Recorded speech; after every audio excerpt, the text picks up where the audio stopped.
这个男人本应成为拯救世界的英雄，然而最后才发现自己的女儿就是毁灭世界的魔女。满头白发的老者尽显王者的气势，而他就是站在世界之巅的剑圣。剑圣劝说李书俊应该避开这场战斗，但李书俊在见到自己的女儿那一刻，他就已经不想再讨伐什么魔女了。如今的他只想履行一个作为父亲的职责，保护自己的女儿。男人决定以一人之力阻止整个讨伐队，现在他只想守护自己的女儿，哪怕她是将要毁灭整个世界的魔女。剑圣为了给他保留最后的颜面，决定和他1对1来场真男人的决斗。两人都准备用出自己最强的招式，在1招之内决一胜负。电光火石之下，李书俊最后还是不敌这个被称为世界最强的老头，随后咳出一口鲜血，便应声倒地。魔女在看到自己父亲倒下的那一刻，她似乎找回了一丝属于人类的情感。下一秒，恐怖的寒气从她体内迸发而出。此时，魔女的眼中泪光泛滥，她的手中聚集着足以摧毁世界的力量。接着，这股力量便化成一双漆黑的翅膀，向两侧扩散出去。她准备将眼前这些害死她父亲的人灭杀殆尽。魔女挥手的顷刻间，山崩地裂，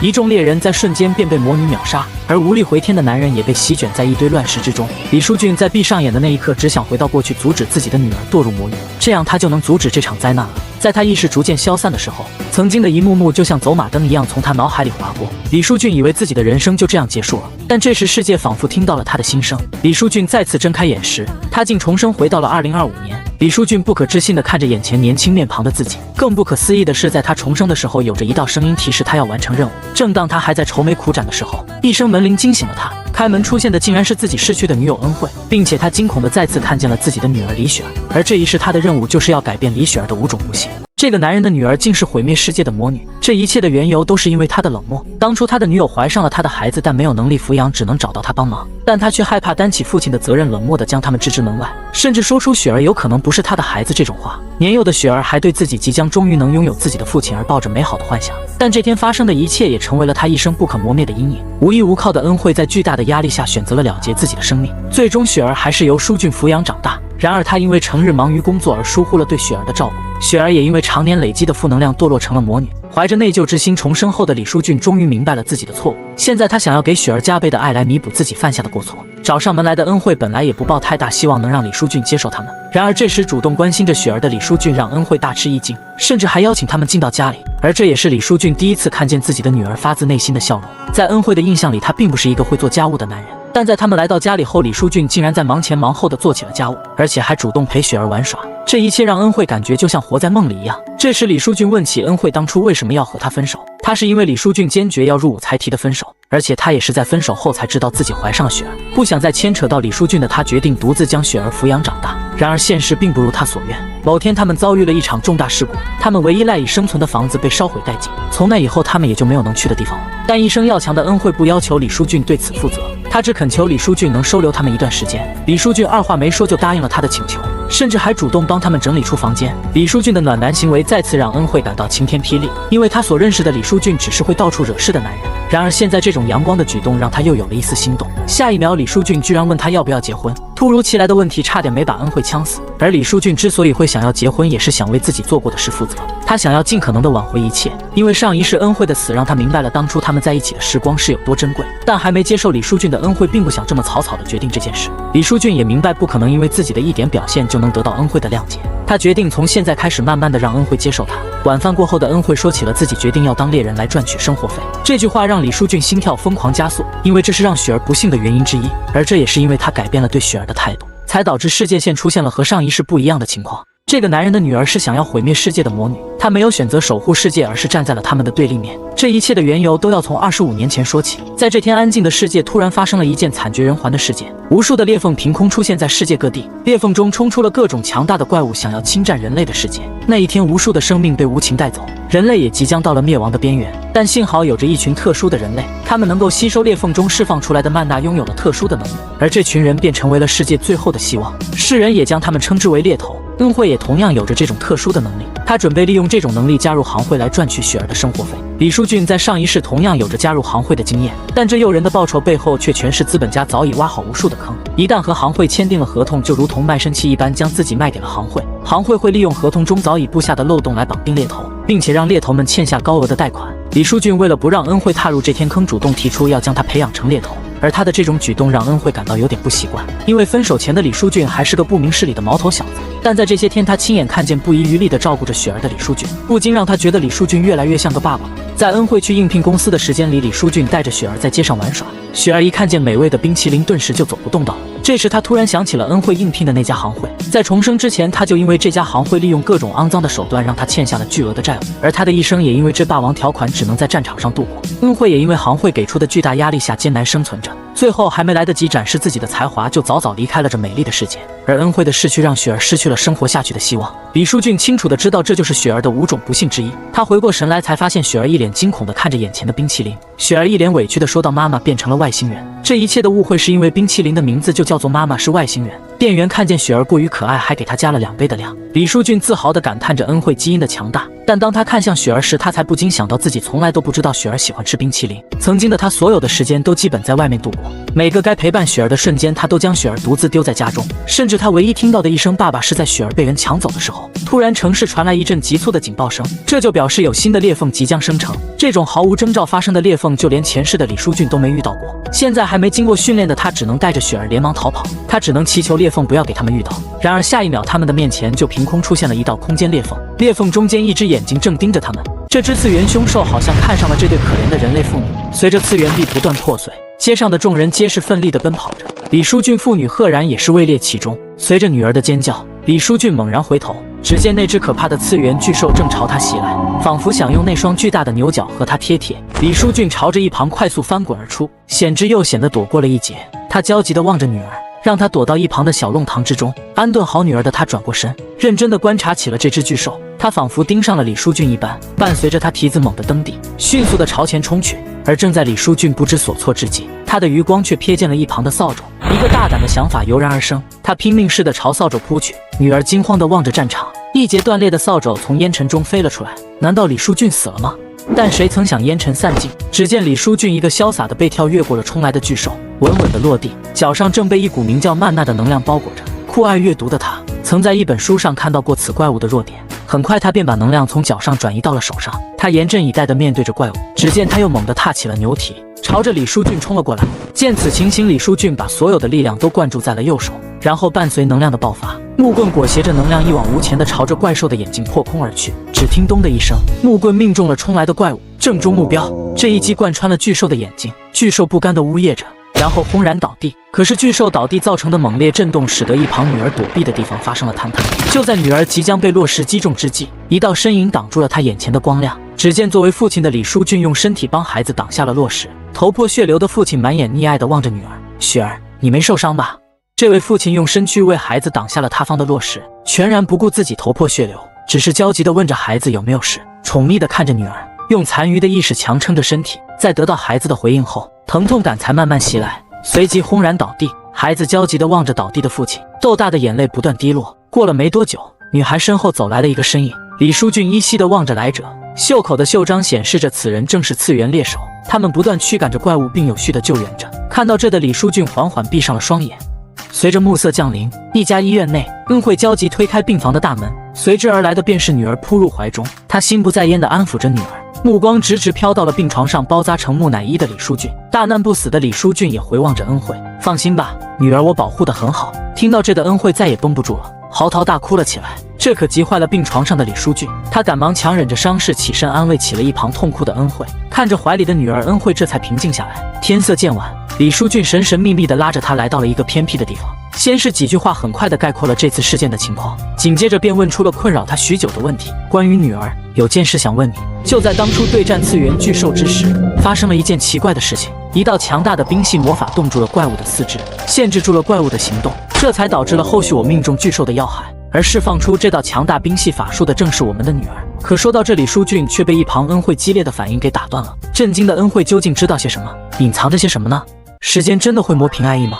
这位面色羞红的帅哥，2天前还是一位胡子拉碴的中年大叔，即使被自己亲生女儿所杀，但重生后依旧选择拯救女儿。再次面对前女友和女儿的他，仍然爱意满满。在一次偶然，他突然发现了女儿觉醒了异能，第一时间便找到了孩子的妈妈恩惠。从小就是你带着雪儿，她觉醒了，你不会不知道吧？李书俊严肃地望向了一旁的恩惠，只见她神情极其紧张，手指不断地摸索着水杯。雪儿也是我的女儿，无论如何我都不会做任何有损于她的事情。望着一旁真诚的李书俊，恩惠不禁想起了这些天他对孩子的关爱。在百般纠结后，他娓娓道来：原来当初使他们无家可归的原因，正是雪儿一手造成的。就仅仅因为当时雪儿没有控制好她的情绪，便发生了那样的事情。而作为母亲的她非常害怕女儿觉醒的事情暴露，然后落入科研人员手中。就在恩惠越说越慌乱之际，李书俊却抓住了她的手。放心吧，一切有我在，我们一起保护好我们的女儿。那如果雪儿不是你的亲生女儿呢？这句话直接问懵住了李书俊，双手青筋隆起，紧紧地抓着公园的座椅。但是很快他仿佛认命了一般，无论雪儿是不是我的亲生女儿，我都会做好父亲这个角色。恩惠愣愣地望着一本正经的李书俊，随即大笑了起来。望着闭月羞花的恩惠，他压制着心中的爱意，故作镇定地询问着恩惠和猎人协会的情况。在那天经过你的分析后，我发现了合同上有无数漏洞，便找他们讨说法。在不断的争执之后，与他们解除了合约。听后的李书俊十分激动，即刻便诚挚地邀请他明天一起去寻找顶级秘籍，恢复自由的恩惠也是笑着同意了。然而第二天，他们一家三口来到了一座工房前。难道这个普普通通的工房之中暗藏玄机？随着虚空的破裂，数之不尽的怪物从次元裂缝中冲了出来。与此同时，世界上也出现了这样一批人，他们自称次元猎手，保护着无数的普通人。他们很多都隐藏在民间，而这间不起眼的小工房内就有着一位恐怖的存在。为了变强的李书俊一家早早的便来到了此处。在进入后，只见琳琅满目的兵器排列整齐的展示着，他们不断挑选着眼前各式各样的装备。突然一旁传来了一声低沉的声音，恩惠赶忙回头望去，只见一位两鬓斑白的老者向他们走来。来客人了呀，你们想买点什么？确认老者相貌后，李书俊不禁暗自窃喜。此老者在上一世乃是世界第一名将。他真诚地弯腰鞠躬说道：“我是想成为猎手的李书俊。”一旁的恩惠见此情形，也赶忙效仿：“您好，我是爸爸妈妈的女儿雪儿。”随着这道稚嫩的声音传出，恩惠和李书俊都十分震惊。一旁的老者也因雪儿可爱的言论而大笑了起来。老者询问着是否有心仪的装备，显然一旁的恩惠毫无头绪，但反观李书俊却与老者聊得热火朝天。望着一旁纠结的恩惠，李书俊拿起了一把弓箭，走向了恩惠。你的集中力、判断力都很强，我觉得你适合弓箭呢。一旁的老者听闻此言，也是给予了认同。恩惠深情款款地看着李书俊递来的弓箭，也确认了兵器的选择。随着两人挑选完装备，老者递来了一张账单，这可看呆了这一家三口。恩惠看着手中的天价弓箭，犹豫了。一旁的李书俊赶忙上前安抚了起来。看着母亲的焦虑，懂事的雪儿抓了抓母亲的衣服：“妈妈，你别难过，以后雪儿少吃点零食，都怪雪儿太能吃了。”听到此话的众人皆是五味杂陈地看着雪儿。只见老者从李书俊手中夺过了账单，在上面不断更改着什么。我这个做爷爷的也得给雪儿买点零食啊，钱就从这里面扣吧。望着打折后甚至低于成本价的账单，一家三口连忙道谢。他们拿着购买的武器，兴奋地走在了回家的路上。只见李书俊突然回头叫住了恩惠：“我们准备出发前往地下城吧。”这个手持断剑的女子，为了活下去，她拿起了死去同伴的弓箭。从那天开始，她展现了她无与伦比的剑术天赋，而这就是上一世的恩惠。所以在选兵器之时，我主动递上了弓箭，而恩惠也展现出了对弓箭的喜爱。为了变强，她不断自己偷偷的特训。只见她不断的把能量灌注到箭矢之中，随即便猛地一箭射出。只见裹挟着能量的箭矢轻易地贯穿了大树。恩惠见此情形也是大为震惊。时间很快就到了饭点，李书俊带女儿前来探望特训的恩惠，他炫耀着手中的便当，里面装的正是恩惠最爱吃的辣炒年糕。一家三口其乐融融地讨论着一天的练习。在就餐之后，恩惠便开始了每日一次的学习，两人不断地讨论着剑术，伴随着李书俊贴身的教导，从一开始的难得命中，到最后渐渐命中靶心，恩惠仅仅只用了几周时间，就连李书俊也不由得感叹着他惊人的天赋。然而当李书俊问恩惠曼娜能量练习的如何时，恩惠却表示这股能量她一窍不通。可雪儿听到后却兴奋了起来，只见她叫了一声曼娜。这股名叫曼娜的能量以肉眼可见的恐怖速度向雪儿手中汇集着，很快一个充满狂暴力量的能量球形成了。伴随着雪儿小手一挥，这股狂暴的能量又再次重归平静。这股力量能否被年幼的女儿所掌控？两人都十分担忧。我们去地下城太危险了，而雪儿，我有一个很好的人选可以托付。究竟是谁可以让李书俊跪地求助呢？谁曾想这个蔑视魔头，小时候居然这般可爱。就在刚刚，他的亲爷爷还在询问这孩子的母亲是谁。在得知是恩惠后，爷爷很是满意，但谁曾想他儿子现在却和恩惠还是分手状态呢？听到这，爷爷顿时火冒三丈：父亲，我一定会处理好这件事的。今天是想拜托您照顾雪儿。在父亲的鼓舞下，雪儿忐忑不安地走向了这位未曾谋面的爷爷。面对着爷爷伸来的手，不知所措的雪儿回想起了和父母的日常，随即便把脸搭在了这双大手之上。这柔软的触感，即使这位严肃的老人也无力抵抗。他宠溺地抚摸着孙女，但一旁的李书俊却催促着：如果不方便的话，就不麻烦您了。听闻儿子的话语，爷爷赶忙护住了孙女，摆出了一副谁也抢不走的架势。与此同时，一间定制首饰店内，长时间的等待让恩惠也不禁焦急了起来。好在这时安顿好女儿的李淑俊赶了过来，客人，这是您之前定制的手链。李淑俊兴奋地接过手链佩戴了起来，只见手链中央赫然镶嵌着一颗巨大的能量宝石。这颗宝石是当初雪儿从工房内的垃圾堆里找到的。只见拨开层层垃圾，里面竟然有着这样一枚闪闪发光的能量石。老爷爷赞叹着雪儿优秀的感知能力，并把能量石奖励给了他，这可羡慕坏了一旁的父亲。雪儿转过头来望着父亲，这颗宝石既然爸爸喜欢，就送给你吧。回忆到这的李淑俊满脸洋溢着幸福。就在他不断嘚瑟着他的手链之时，一旁却传来了一阵嘈杂。随着声音望去，只见一位男子踏着红地毯漫步在人群之中，不断朝着粉丝们打着招呼。此人正是练习时长2年半的偶像猎手程朱贤，而他正是他所代言的这个骑士团工会的会长。也正是这个工会胁迫着上一世的恩惠不断清扫着怪物，而导致了恩惠最终的死亡。随着时间的跳动，这个世界仿佛随着一道指令而改变着。只听轰隆隆的声响，地面开始不断的震动，众人惊慌失措。可下一刻，更令人震惊的一幕出现了。只见地面裂开了一道深不见底的裂缝，望着惊讶的恩惠，李淑俊却说了句匪夷所思的话：“不要放松警惕，现在才是刚刚开始。”开始是什么意思？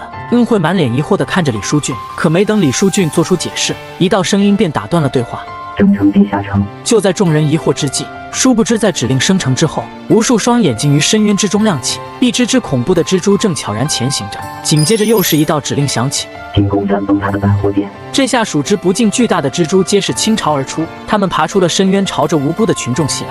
手无寸铁的群众惊慌失措地逃向出口，但来到出口前，所有人都停下了脚步。只见出口被一道不知名的能量所封锁，无论众人如何拍打，都无法撼动一丝一毫。见此情形，李淑俊和恩惠都是不约而同地掏出了兵器。恩惠焦急地询问着李淑俊准备如何逃脱，但谁曾想他却一言不发。只见他纵身一跃，来到了兽巢之中，而他的正前方正有一位男子即将被怪物所残害。就在男子绝望之际，只见一道蓝色的刀芒呼啸而过，轻易地便斩杀了数只怪物。快去出口，那里会有人保护你们。男子随即转身逃跑，李淑俊也赶忙呼唤着楼上的恩惠在出口处汇合。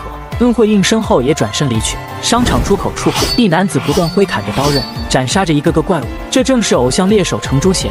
一旁的女子看见偶像，仿佛看见了救世主，不断向着程朱贤靠去。但谁曾想，下一刻程朱贤竟把女子推了出去。李淑俊二人看到了这一幕，但奈何距离太远，无论他们如何追赶，都来不及救下。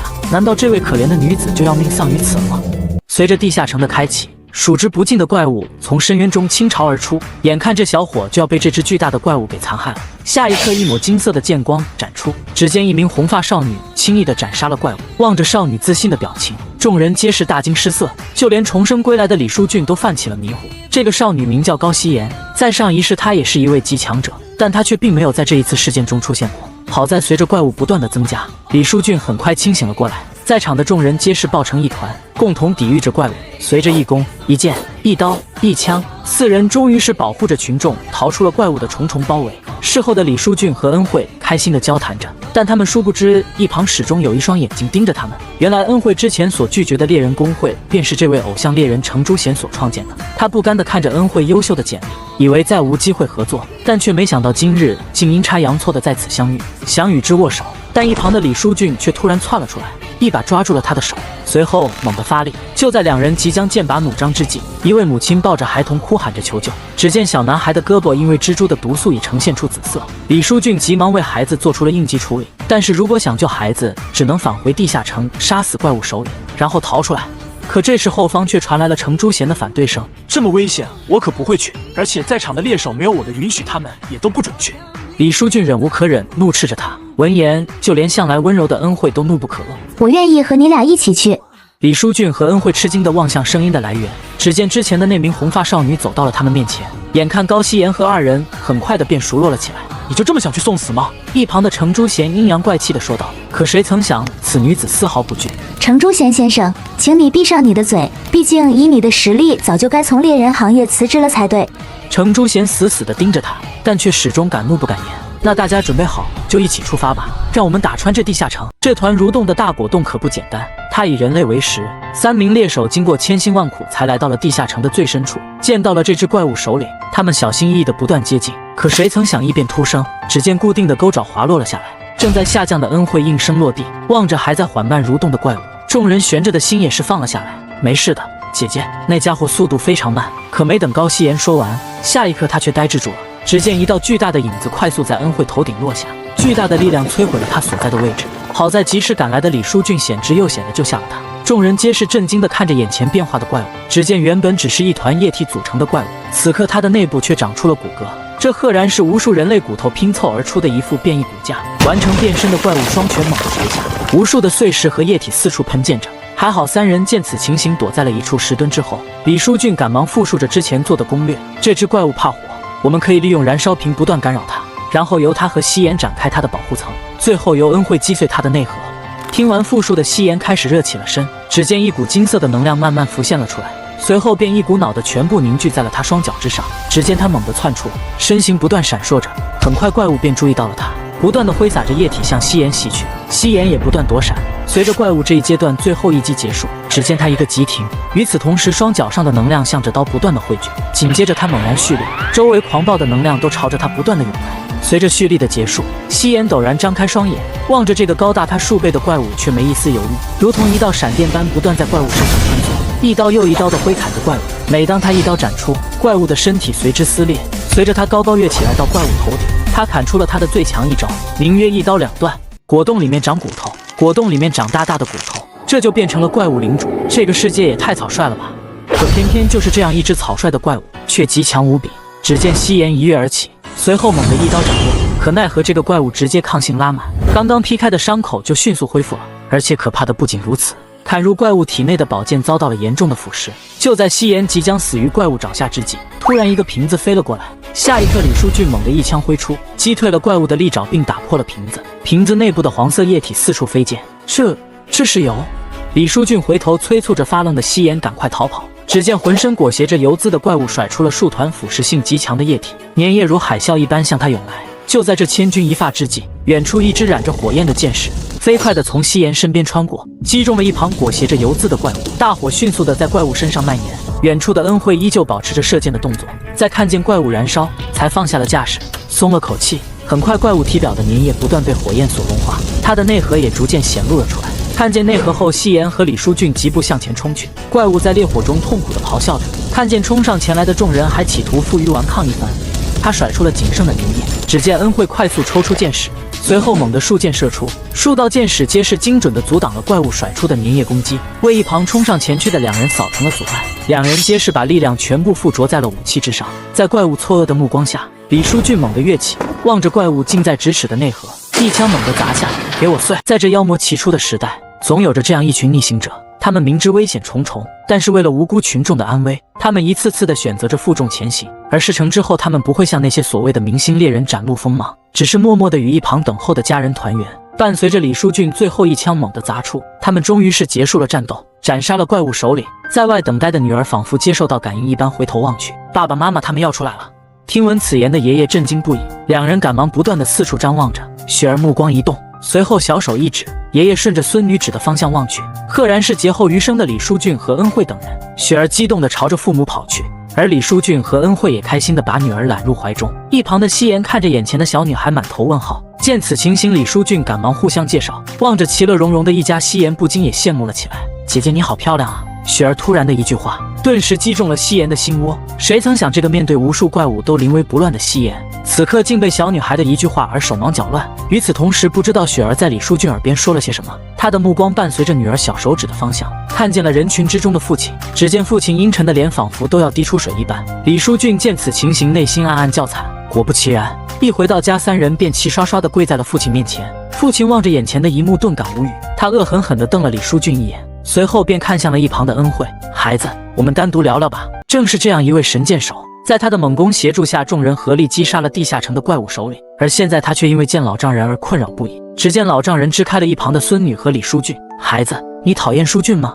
闻言的恩惠不禁一愣，随后便陷入了沉思。从一开始温文尔雅接待他们的书俊，到后来悉心照顾孩子，再到最后愿意拯救无辜群众，这无不体现着他的可靠。回忆到这的恩惠羞红了脸，表示对李书俊也是好感满满。老丈人听到这高兴极了，巴不得把婚礼立刻安排上，这可吓坏了一旁的恩惠。见此情形，他郑重地把手搭在了恩惠的肩上。孩子，这些年你辛苦了。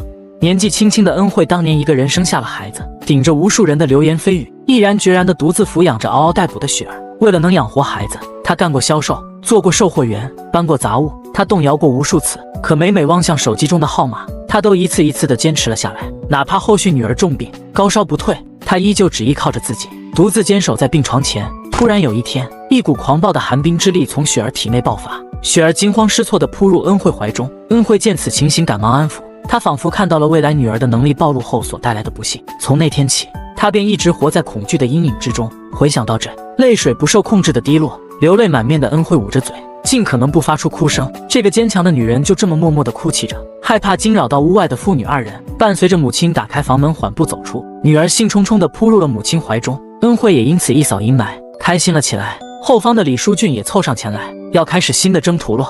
随着这个女人的暴走，一颗蕴含无尽寒冰之力的能量球在地球上空爆炸，世界再一次迎来了冰河世纪，数之不尽的人类因此消亡。这个男子独自在冰天雪地之中找寻着什么，也不知过了多久，他驻足在了一位不断抽泣的女人身后。只见女子仿佛感应到了什么，缓缓地转过身来，眼神之中满是怨恨。看到女子后的书俊愣住了，因为眼前的女子正是他的女儿雪儿。只见他疯疯癫癫的，嘴里不断念叨着什么：“我恨你，李书俊，都是你害我变成这样的。”随即他伸手猛地一挥，无数根冰锥朝着李书俊飞去。就在他即将死于女儿手中之际，他猛地惊醒，满身大汗的李书俊低头看向了压在他身上的女儿：“爸爸，快起床吧，太阳公公都已经打完招呼走了。”正在大展厨艺的恩惠听闻也凑了过来，看着这温馨的一切，李书俊挠了挠脑袋：“刚才做噩梦了吗？”他开心地抱起了女儿，享受着即将结束的快乐。在短暂的玩闹过后，李书俊拿出了手机，他的心也随之沉了下来，因为他的余额就快见底了。听到李书俊的哀嚎，恩惠赶忙跑了进来，看见还赖在床上的两人，他气愤地掀开了被子，父女二人也是应声落地。就在此时，恩惠的手机发出了一声打款通知，而同一时间还在地上没爬起来的李书俊也是听到了声响，猎头银行到账100万元。两人震惊地望着手机内的余额。就在两人不知所措之际，恩惠的电话突然响起：“恩惠姐，您看看我给您汇的款到了吗？”电话那头的正是之前与恩惠和李书俊斩杀怪物首领的夕颜，这个钱就是之前斩杀怪物出售了他内核所得的呢。听闻电话内的解释，李书俊赶忙道谢：“客气什么？对了，今年的准入考试要开始了，别忘了参加哟。”这个人族最强剑圣，此刻却因为眼前这位呆萌可爱的小姑娘，害羞的脸红了起来。你是圣诞老人吗？身为剑圣的剑心顿时手足无措地解释了起来，望着孩子失落的目光，他赶忙把孩子领到了看台之前。果不其然，很快雪儿的目光便被下方的战场吸引了过去。只见一颗石头腾空而起，然后伴随着石头散发强大的能量，不断有金属吸附了上去。霎时间，一道咆哮声响起，一具金属怪物赫然出现在了考核者面前。淘汰，淘汰！望着眼前一位位不断被淘汰的考核学员，考官们不禁也惆怅了起来，但剑心却依旧注视着战场。考核通过。只见场内恩惠身边遍布着粉碎的怪物零件，随着两人的击掌，恩惠与李书俊交错而过。他看向李书俊的眼中满是信任：“你就看好吧。”李书俊自信地说道。刚刚破碎的怪物很快又再次重新凝聚了起来。面对着如此怪物，李书俊也是严阵以待，不断地朝手中兵器灌输着曼娜。随着怪物目光一闪，他踏步迅速地朝着李书俊跑去，然后猛地一拳挥出。与此同时，李书俊却不为所动，这一举动就连看台上的考核人员都为他捏了把冷汗。就在这千钧一发之际，只见李书俊一个滑铲便躲过了这致命一击。你的弱点终于被我找到了。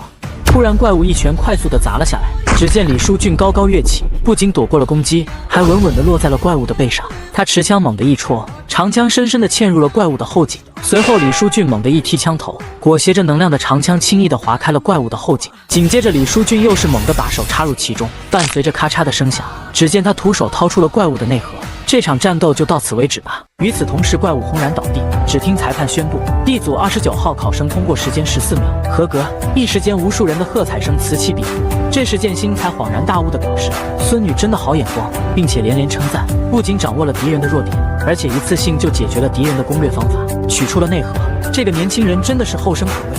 你敢相信眼前属于亿万富翁的饕餮盛宴，竟然被一个穷屌丝给薅到了？关键除了免费，对方还能拖家带口。不过天下真有免费的午餐吗？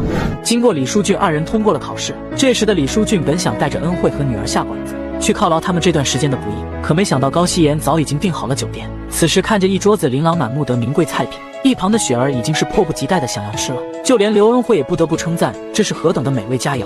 然而再看李书俊这边，此刻的他仿佛心事重重，只见他眉头紧锁，表情凝重。李书俊以为他会邀请自己等人加入他的行会，不过夕颜并没有提起。可不知怎么的，虽然这段时间相处过来，他感觉高夕颜是个很不错的女孩，可每当她释放善意的时候，自己虽然感谢她，但是同时也在怀疑她是在盘算着什么。不过仔细想来，这段时间她并没有什么异常之处，难道是自己太过敏感了吗？就在这时，高夕颜喃喃地开口道：“哥，我有件事情很好奇，你们的武器是在哪制作的？”闻听此言的李书俊心里咯噔了一下，如果自己实话实说的话，那么高夕颜就会自然而然的让自己的爷爷剑心去见江哲，不过那样的话，事态就会超出他的预期，会变得异常棘手。不过李书俊最终会怎么决定呢？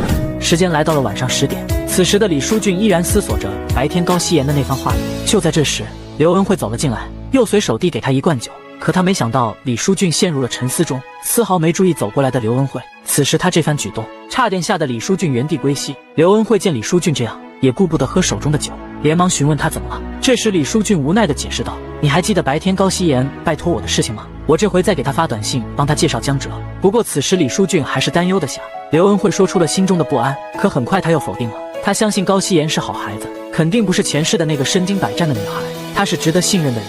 随后李书俊又开始为明天的考试做准备，他一边调查着考场，一边告诫着刘恩惠考试需要注意的规则。听着李书俊关怀的话语，刘恩惠此时被他彻底征服，他特别感激眼前这个男人。从来没有喝过酒的他借着酒劲便向李书俊表白了。此时的李书俊也是醉眼朦胧，他也希望等一切顺利成功后，他们才能好好的谈谈。不过事与愿违，祸福相依，他们真的能如愿以偿吗？如果让眼前的这位小女孩做你的女儿，你会同意吗？一个大好的早晨，李书俊来到冠岳山，这个地方就是他今天考试的目的地。今天的考试内容就是与其他2位一起参加考试的同伴合作攻占地下城，会有一位考核官观察他们的合作能力以及个人贡献度来评判打分。与李书俊一同参加的考生有徐满秀和江大虎。李书俊看着眼前的徐满秀，就判断出他是一个魔法师，但前世的记忆里并没有他的存在。然后转头看向江大虎这边，他在自己前世的记忆中出现过。这江大虎不会使用其他的外在武器，因为他那双铿锵有力的双拳就是他的武器，而且他日后会被人称为拳王的存在。李书俊也没想到这次考试的同伴会是他，这时他还想问问2人有什么意见，但看2人的情况就知道，这次的地下城攻略的带队组长就得落到自己的头上了。他回头看向这次需要攻占的地下城入口，洞里面透露出一阵阵诡异气息，令人不寒而栗。但李书俊带头一步走了进去，紧接着一道声音传来：进入将要攻占的地下城，一般任务开始，请攻占冠岳山的蚁穴。身后的江大虎也紧随而后走了进来，可走在最后的徐满秀却站在入口处犹豫不决。这时他朝李书俊和江大虎喊道：你们先进去看看安不安全，我可是家财万贯的大少爷，你们必须保护我的安全。李书俊没有管他，而是招呼江大虎就往里面走去。徐满秀见他们俩没理会自己，急忙的就追了上去，但李书俊回头看向他身上的诸多首饰，奉劝他最好把这些东西脱了，如果弄出声响会被怪物发现自己的位置。徐满秀以为李书俊对自己有偏见，伸手想找李书俊理论，可李书俊察觉到了，直接一个回旋踢朝徐满秀的面部踢去。就在脚即将落在徐满秀的脸上时停了下来，胆小的徐满秀直接瘫软在地，完全还没反应过来刚刚发生了什么。李书俊可没有惯着他，直接强硬地说：徐满秀先生，最后再说一次，请把首饰摘下来。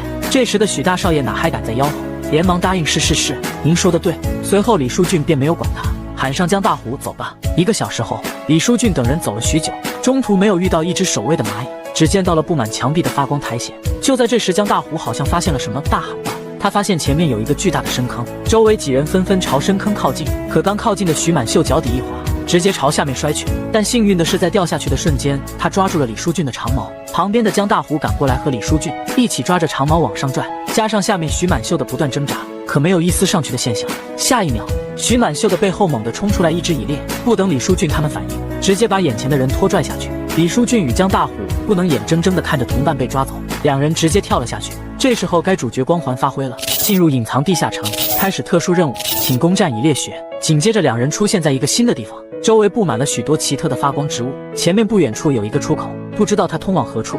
小雪儿在这告诉大家一个秘密，现在只要在评论区输入发送狗头加抱拳，就能解锁一个全新的表情。画面来到李书俊这边，2人意外进入了隐藏地下城。李书俊看着面前的江大虎，知道他有着巨大的潜力，如果和他一起把地下城攻占，会得到很多奖励。另外，攻占隐藏地下城有很大概率获得灵药，灵药可以大幅度提升猎头的能力值。这也是每个猎头想要得到的东西，自己可以利用前世的记忆下一盘棋，这次的人生注定不会一样。就在两人思考该怎么办时，通道另一头传来徐满秀的呐喊。大虎听到声音后开始慌乱，这时李书俊站出来说，在这种情况下，拯救处于危险中的人就是我们猎头该做的事情。而江大虎被这一句话感动得一塌糊涂。既然如此，那我们出发，开始攻占蚁猎地下城。随后他们在前往拯救徐满秀的路上遇到了许多的巨大白蚁，但在拥有主角光环的队伍面前都是不堪一击，轻松解决。就算遇到一点棘手的问题，在两人的配合下也轻松搞定。没一会的时间，他们已经来到了地下城深处。两人还在疑惑，都已经快到深处了，怎么还没看到徐满秀那小子的身影？这时江大虎说，那家伙虽然晦气了一点，但愿他还活着吧。下一刻徐满秀就出现了，他就平静地躺在不远处的地上。江大虎直接赶过去看到他死了，可他刚走到一半，地面下传来一阵阵声响，只见一双巨大的钳子夹住了江大虎的腿，然后直接从地底下钻出来，同时他那庞大的身躯也显现出来。李书俊连忙大喊道，大虎哥！江大虎出声，还好自己已经提前凝聚了慢功，但这样耗下去也撑不了多久。李书俊也不废话，直接冲上去就是一掌，可他的攻击如同砍在钢铁上，连一丝划痕都没出现。李书俊冷静了一下，这玩意太硬了，自己得找到这玩意的弱点才行。目光看向那庞大的身躯上，最终视线落在了他那触须和眼睛上，立马调整姿势，直接猛冲过去。只见一道光痕划过，蚁猎的触角和眼睛直接被李书俊的攻击展开，被死死钳住的江大虎也挣脱开来。然后李书俊招呼大虎哥，自己刚刚那种程度的攻击他不会死的，需要大虎哥你帮忙把他从地里面拿出来，你能做到吗？大虎哥，不，大虎哥你必须做到。江大虎不禁回想起之前的遭遇，我们不需要普通的拳击手，你不适合我们行会，请走吧。这让一向开朗的江大虎想要放弃，然而面前的人给了他希望，他缓缓站起身，手上如火焰般的曼娜迅速蔓延开来，直接冲上去抱住蚁猎，同时说，书俊谢谢你相信我。然后双手发力，整条手臂上的青筋暴起，蚁猎被这巨大的力气勒得发出嘶吼，可江大虎不会管他，直接调动全身的力气，给我出来！如同鲁智深到达杨柳一样，直接连根拔起往后砸去。旁边的李书俊也抓准时机，直接一个起跳来到上空，然后华丽的一击把庞大的蚁猎拦腰斩断，最后转身看向江大虎，我们成功了！告诉你，别被眼前这个可爱的小女孩给欺骗了，因为她将来可是能毁灭世界的存在。就在李书俊等人通关隐藏地下城后，在猎头资格证颁发处，李书俊和刘恩惠两人终于拿到了他们各自的猎头资格证。就在两人准备带雪儿去庆祝的时候，李书俊意外地发现自己手上的曼娜光亮了，可周围并没有出现裂缝的现象。下一刻，李书俊想到了什么，抬头看向雪儿，只见抱着雪儿的恩惠肩上的包漂浮了起来。仔细看去，李书俊发现这是魔法造成的，周围能使用魔法的人只有……然后看向趴在恩惠怀里的雪儿，此时的雪儿面色冰冷，全身散发出一种令人胆颤感觉。她用那冰冷的眼神盯着屏幕眼前的你，仿佛在说看了这么久还不点个赞。时间来到傍晚，雪儿已经躺在沙发上睡去，李书俊两人则是在讨论雪儿。李书俊疑惑地问，之前到底发生了什么事情，才导致房子被雪儿弄倒塌的？恩惠也没隐藏，雪儿当时哭着问自己爸爸去哪里，可当时自己没办法让他见到你，然后他就爆发了。李书俊也没想到，仅仅因为一些情绪波动，雪儿就能爆发出这么强大的力量。然后回想起今天下午雪儿发动魔法的情况，能轻易地控制物体漂浮，以雪儿现在的实力可以说比众多魔法师都要强。但有一点很麻烦，她的能力是根据感情自动触发的。然后他们的视线一同看向躺在沙发上熟睡的雪儿，雪儿的曼娜已经强到自己无法控制的程度。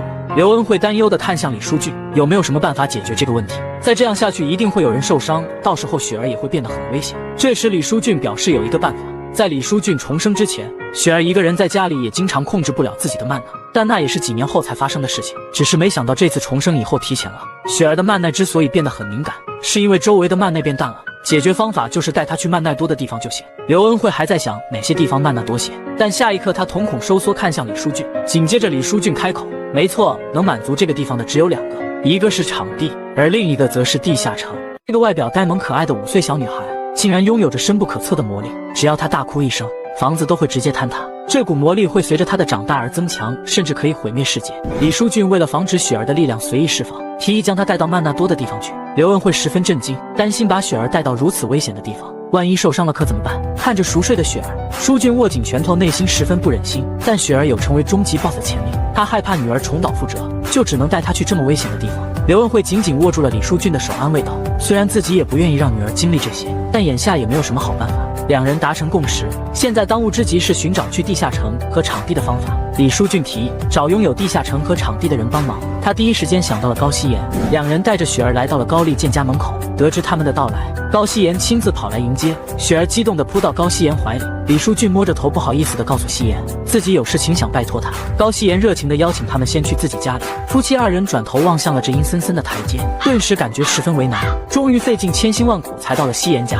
两人累得趴在桌上。刘恩惠看到高希言在建新家，才恍然大悟，原来高希言就是建新的孙女儿。一旁的希言赶紧解释道，自己可是靠实力当上猎头的。说完转头看向舒俊，问他找自己有什么事。舒俊有些难为情地表示自己想借个场地，没想到希言爽快地答应了，还打算帮着他们协调和训练生错开时间。说完就去安排出入场地的事。夫妻二人十分感动，在希言家耐心等他回来。这时训练生带着程珠贤恰巧来找高希言，管家告诉他高希言不在，让他下次再来。而当他准备回去时，看到了李书俊，想到了先前的恩怨，沉着脸把他叫出去。帅气的程珠贤吸引了许多路人的目光，他用自己骑士团行会首长的身份，威胁着让舒俊交出奖励。在威逼利诱下，舒俊愤怒地说出了事情的原委，当初是程珠贤临阵脱逃，是个胆小鬼，现在还企图想要分得奖励，难怪希言说程珠贤没有资格当猎头。老底被揭穿的程珠贤脸上挂满了怒气，似乎下一秒两人就要打起来了。眼前这个小萝莉使用魔法玩具，只见她小手一挥，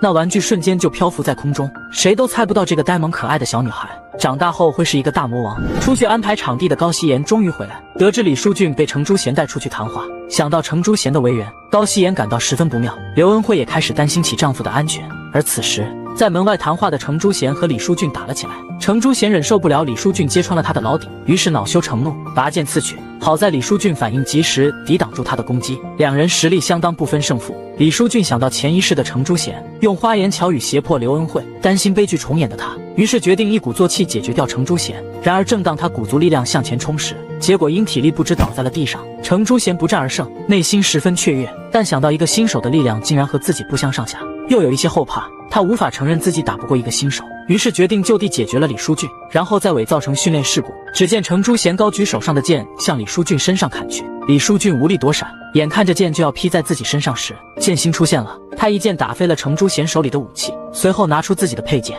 厉声喝道：“赶紧给我滚！”这时刘恩惠和高希言他们也恰好赶了过来，看见跪在地上的李书俊，刘恩惠心疼极了，连忙跑上去检查李书俊的伤势。一旁的剑心提醒李书俊，训练之余也应多注意休息，并告诉他自己同意将场地借给他们训练。夫妻二人谢过剑心，然后带着雪儿回家养伤了。受伤的李书俊在家昏睡了整整2天，痊愈的李书俊和刘恩惠出发去场地。夫妻俩为了能在场地里集中精神的战斗，便将雪儿交给了高希言照顾。而此时的高希言发现雪儿正用魔法玩着玩具，为此他十分震惊。此时天空泛起红色的曼娜光，李书俊和刘恩惠也清理完场地的怪兽，两人找到了高希言和雪儿，却看见正在用魔法玩耍的女儿。意识到这个秘密无法隐瞒了，李书俊只能把雪儿会魔法的事告诉高希言。知道原委的高希言决定跟着李书俊和刘恩惠，他也想为雪儿出一份力。李书俊和刘恩惠见高希言如此热情，李书俊两人也就没有推举。就这样，保护雪儿的队伍又多了一人，4人一起向前进发。谁能料到眼前这个体型巨大、凶神恶煞的 BOSS， 最终死在了一只可爱的小熊玩偶手里。这时的雪儿被李书俊抱在怀里，可那双布满星辰的眼睛似乎察觉到了什么。只见那双卡姿兰大眼睛不停地在四处张望，嘴里还喃喃道：“一闪一闪的。”一旁的李书俊见女儿兴奋的模样，不禁心里暗沉，难道是空气中的曼娜连我们都看不见了？再看此时的雪儿一脸满足的样子，于是李书俊不确定地看了下手镯，这才发现不知道什么时候手镯上曼娜光所发出的光变微弱了，看来都是被雪儿吸收了。就在他考虑让女儿多待一会儿时，突然远处传来了警报声，众人疑惑之际，这时反应迅速的李书俊连忙呵斥众人快点逃，可还没到一半就被巨人石像拦住了去路。与此同时，系统提示您已触动突发任务，请捕杀岩石地带的 BOSS。 看着凶神恶煞的石像，雪儿向李书俊投来了求助的眼光。而这边李书俊在感受到女儿的恐惧时，连忙嘱咐刘恩惠以他最快的速度带着雪儿赶紧离开，同时心里很不解，按理来说这种场地 BOSS 不应该是这个周期才能进来的，更不可能单独出现，难道说是因为曼娜的吸引才出现的？这时的巨人石像明显处于暴走状态，根本不给众人反应，直接开启了毁灭性破坏。随着2只巨大的拳头落地，一时间周围的场地竟全数变成一堆废墟，来不及防御的众人只能四处逃窜。不过好在上一世李书俊见过这种 BOSS， 也知道他的弱点，他连忙向希言科普道，对付这种 BOSS 只能找到内核，我们不能盲目去攻击，会被他识破，而且一般这种 BOSS 的内核通常在脖子和头顶上。此时的高希言也是心领神会的跳到了 BOSS 手臂上。就在两人默契的想要取出内核时，巨人石像似乎察觉到了两人的意图，竟开始疯狂的朝雪儿那边跑去。眼瞅着刘恩惠和雪儿即将被 BOSS 攻击，李书俊也是下定决心命令高希言。原本还想说些什么的高希言，在看到李书俊这般模样，高希言也是很快做出了决定。这一次他不会像之前那样草率，他握住自己的武器，同时也闭上眼睛。下一秒，高希言迅速拔出自己的佩刀，随着手起刀落 ，BOSS 的头和身体被这一刀直接分离开来。就在高希言窃喜自己解决了 BOSS 时，这时的李书俊却一把将他抱起，跳到了安全地带。就在高希言疑惑不解时，原来石像竟然还在移动。与此同时，两人被抓在了手掌心。眼瞅着 BOSS 即将来个肉夹饼，这是一只可爱的小熊过来抓住了 BOSS 的手。眼前这个小可爱，你别光看它可爱，因为它不仅可爱，还超级厉害。他随便创造出一个玩偶都能干掉一个场地的 BOSS。此时的刘恩惠抱着雪儿看向 BOSS 那边，多亏了李书俊他们的帮助才得以逃脱，然后把怀里的雪儿放下来。就在这时，雪儿朝妈妈问道：“那个巨大的石头人是不是坏蛋，所以爸爸和姐姐才和他打架的？”刘恩惠回头看向李书俊那边，雪儿说的对，而且妈妈也得过去帮忙。然而雪儿的下一句话让恩惠意想不到，既然如此，那雪儿也来帮助爸爸他们吧。不等刘恩惠反应，直接从他身旁走过去，而愣在原地的刘恩惠却感受到一阵寒冷侵袭过来，回头望去，只见雪儿走过的地面覆盖上了一层冰霜。随着雪儿越走越远，雪儿周身空气中的曼娜疯狂地躁动起来。她缓缓抬起自己的手，只见雪儿的手中浮现出一个小型 BOSS， 然后她闭上了眼睛。随着眼睛的闭上，之前周身躁动的曼娜疯狂地朝手心汇聚。下一秒，雪儿睁开双目，这时她的瞳孔发出强烈的光芒。紧接着，因为雪儿的技能释放，一阵飓风刮起地上的沙石乱飞。而一旁的刘恩惠还没反应过来刚刚发生了什么，她向雪儿的方向看去，只见雪儿已经躺在了地上。刘恩惠赶紧凑了过去，等把雪儿抱在怀里，才发现只是累得睡着了。就在这时，随着周围的烟雾散去，一只巨大的脚出现在他面前。抬头向上看去，发现是一只巨大的小熊玩偶。画面来到李书俊这边，原本那只巨大的手掌就在要拍到两人时，被一只小熊玩偶抓住了。两人利用这短暂的空隙直接逃脱。来到地面的李书俊知道，这小熊玩偶是魔法创造出来的，而能够使用出这种魔法的只有雪。就在这时 ，BOSS 一拳击在小熊的面部，这一拳的威力差点就给小熊打出脑震荡来。可 BOSS 并没有结束的意思，又是一拳朝小熊砸去。可小熊不知道从哪抽出来一个长枪挡住了这一拳。一旁观战的李书俊他们也没想到，小熊居然还能制造武器。小熊将手中的长枪一甩 ，BOSS 被这股力量甩得连连后退。小熊接着乘胜追击，又是一击砍中了 BOSS 的胸口。原本一开始的李书俊两人完全成了旁观者。随着小熊刚刚的那一击 ，BOSS 胸口处发出一阵光芒。小熊见到这一幕哪会放过他，直接一击掏心窝 ，BOSS 胸口里的核心就飞了出来，暴露在空气中的核心，没一会上面布满了裂纹，就炸裂开来。周围的几人完全不敢相信 ，BOSS 就这么简单的被捕杀了。而全场最大的 MVP 雪儿居然还在呼呼大睡。上一世因为自己的无能，导致自己的女儿被人在自己面前强行掳走，而重生归来的父亲再次面对这种情况该如何应对？经过下午的那场大战，此时李书俊等人已经各自回到了家里。当然，与其说是大战，还不如说是雪儿带队其他人躺赢。李书俊也只是在期间受了点皮外伤，可刘恩惠还是关心地问道。李书俊表示没事，然后看向雪儿的房间。雪儿因为制造出冰熊，导致曼娜耗尽，一直睡到现在还没醒。李书俊暗暗啧舌，没想到雪儿用的不是召唤类的魔法，而是创造类的。召唤类就是以魔法师的曼娜为代价召唤出幻兽，相当于以曼娜雇佣幻兽的样子。但雪儿所做的完全是通过魔法创造出来幻兽，创造和雇佣完全不在一个阶级上。自己的女儿可能已经成为世界上最厉害的人。画面一转，高希言刚走完台阶来到山下，可突然他看到面前的状况愣住了，而他面前的是两个身穿黑色西装、大半夜戴着一副墨镜，同时两人身后有辆劳斯莱斯幻影停在那。下一秒，劳斯莱斯的车门被打开，随后从车上下来了名男子。当看到面部的时候，是一个头发扎着小辫的眯眯眼。画面来到李书俊家，此时的雪儿已经醒了，正抱着小熊在一旁玩耍。坐在旁边的李书俊问：“你今天下午怎么创造那个小熊玩偶？这可是很危险的。”而雪儿 Q 萌的一脸问号。下一秒，雪儿回答：“因为雪儿想帮助爸爸教训那个坏蛋。”李书俊听到这话，不禁心头一凛，有个这么可爱的女儿真好。可就在这时，李书俊口袋里的手机响了，发现是高希言打过来的。电话那头的声音显得很是着急：“书俊哥，你现在在哪？刚刚魔塔的魔法师来找过我。”当李书俊听到这句话时，面色十分难看，因为魔塔是世界上稀有的魔法师组成的团体，重生前他们就是利用魔塔在世界上的影响力，强行带走了雪儿。此时的李书俊面部已经满头大汗，他脑子里不禁回想起前世雪儿被人强行掳走的画面，而自己却如死狗一样趴在那无力的嘶喊。就在这时，李书俊家门口的门铃被人按动，而按动门铃的人正是之前出现在高希言面前的眯眯眼。与此同时，李书俊面前的提示框弹了出来，固定任务的更新。李雪儿的第一种不幸的开始。面对昔日侍女仇人，男人却并没有选择报仇，而是和她谈笑风生。此刻的李书俊内心惶恐，因为他明白自己没有把握赢过眼前的男人。当看着系统发出的警告，李书俊表情凝重，他知道外面的人就是前世害死女儿的凶手之一。而刘恩惠在看到李书俊严肃的表情时，也不由得担忧了起来。再看到一大一小紧张的模样，李书俊在接完电话后连忙上前解释道，之前场地上发生的事让魔塔那边的人找上来了，并表示现在站在门外的应该就是那些人。突然李书俊将双手搭在雪儿身上，他知道不能再拖延下去了，这样肯定会引起对方的疑心，像是决定好了什么。他缓缓开口道，女儿，你要帮爸爸一个忙。此时的大厅里，男人礼貌地回答道，谢谢你们接受调查，我是魔塔的一位魔法师威廉泰勒。像是看出对方的两人特别紧张，于是威廉安慰地表示，不必紧张，我只是受猎头协会委托进行调查，希望配合我的工作。李书俊连忙回应道，好的。但很显然，此刻的他是强装镇定，偏偏找到家里的人是威廉，那个魔鬼般存在的男人。这时一旁的下属在检查完李书俊一家的房子后，表示自己并没有发现异常。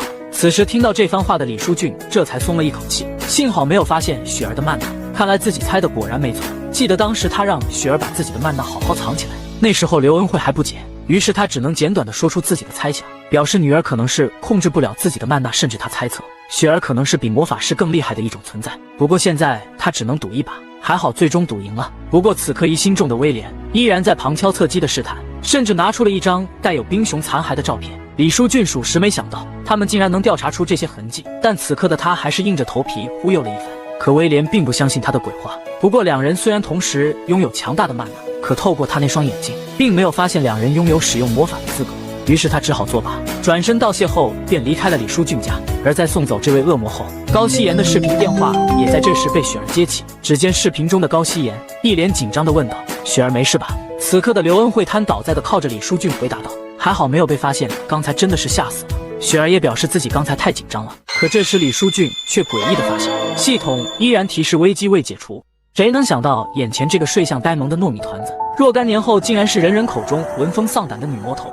虽然李书俊这次侥幸地度过了眼前的难关，可威廉要是发现雪儿身上的曼娜，以他残暴的性子，雪儿一定会被他抓走。到时候以自己的能力能挡住威廉吗？自己的实力只不过比别人强一点，不行，就算没有他，自己也会被其他人打败。雪儿的敌人不只有魔塔，可能是整个世界。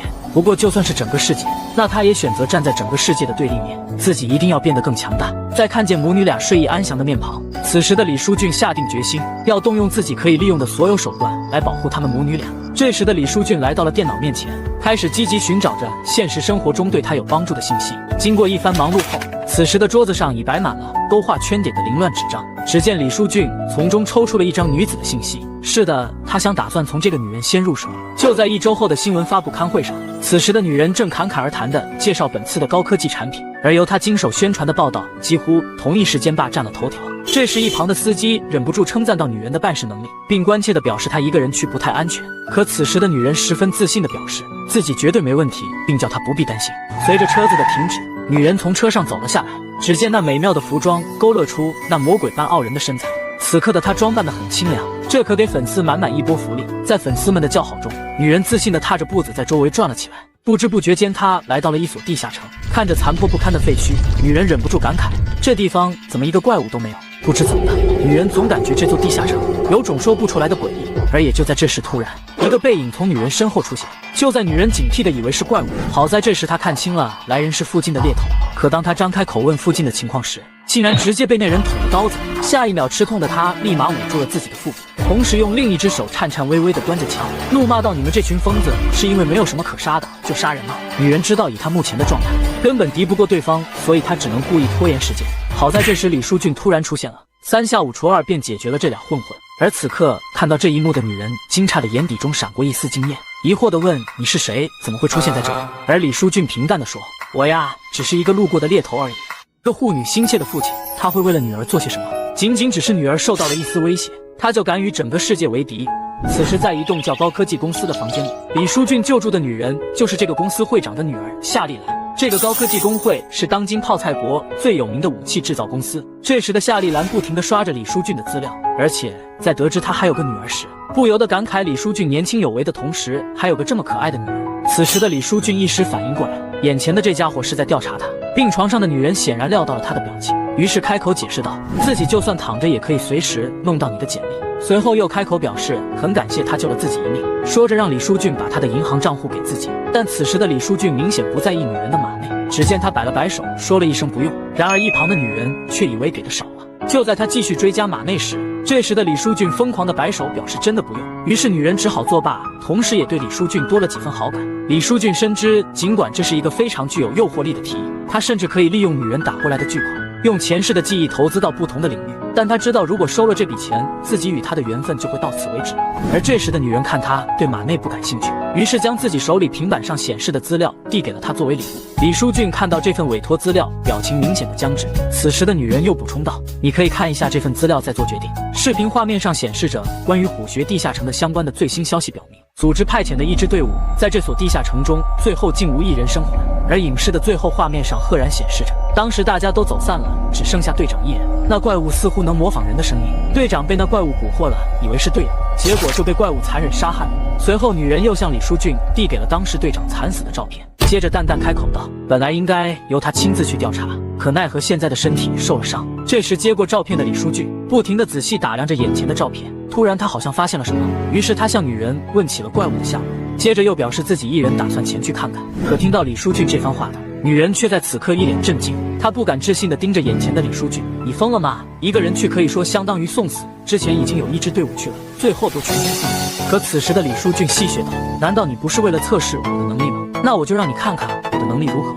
凭香水引发的危机有多可笑，男人只不过是不小心沾染了一点，就被妻子恨不得用眼神削了他，甚至逼得男人拿出宝贝女儿当挡箭牌。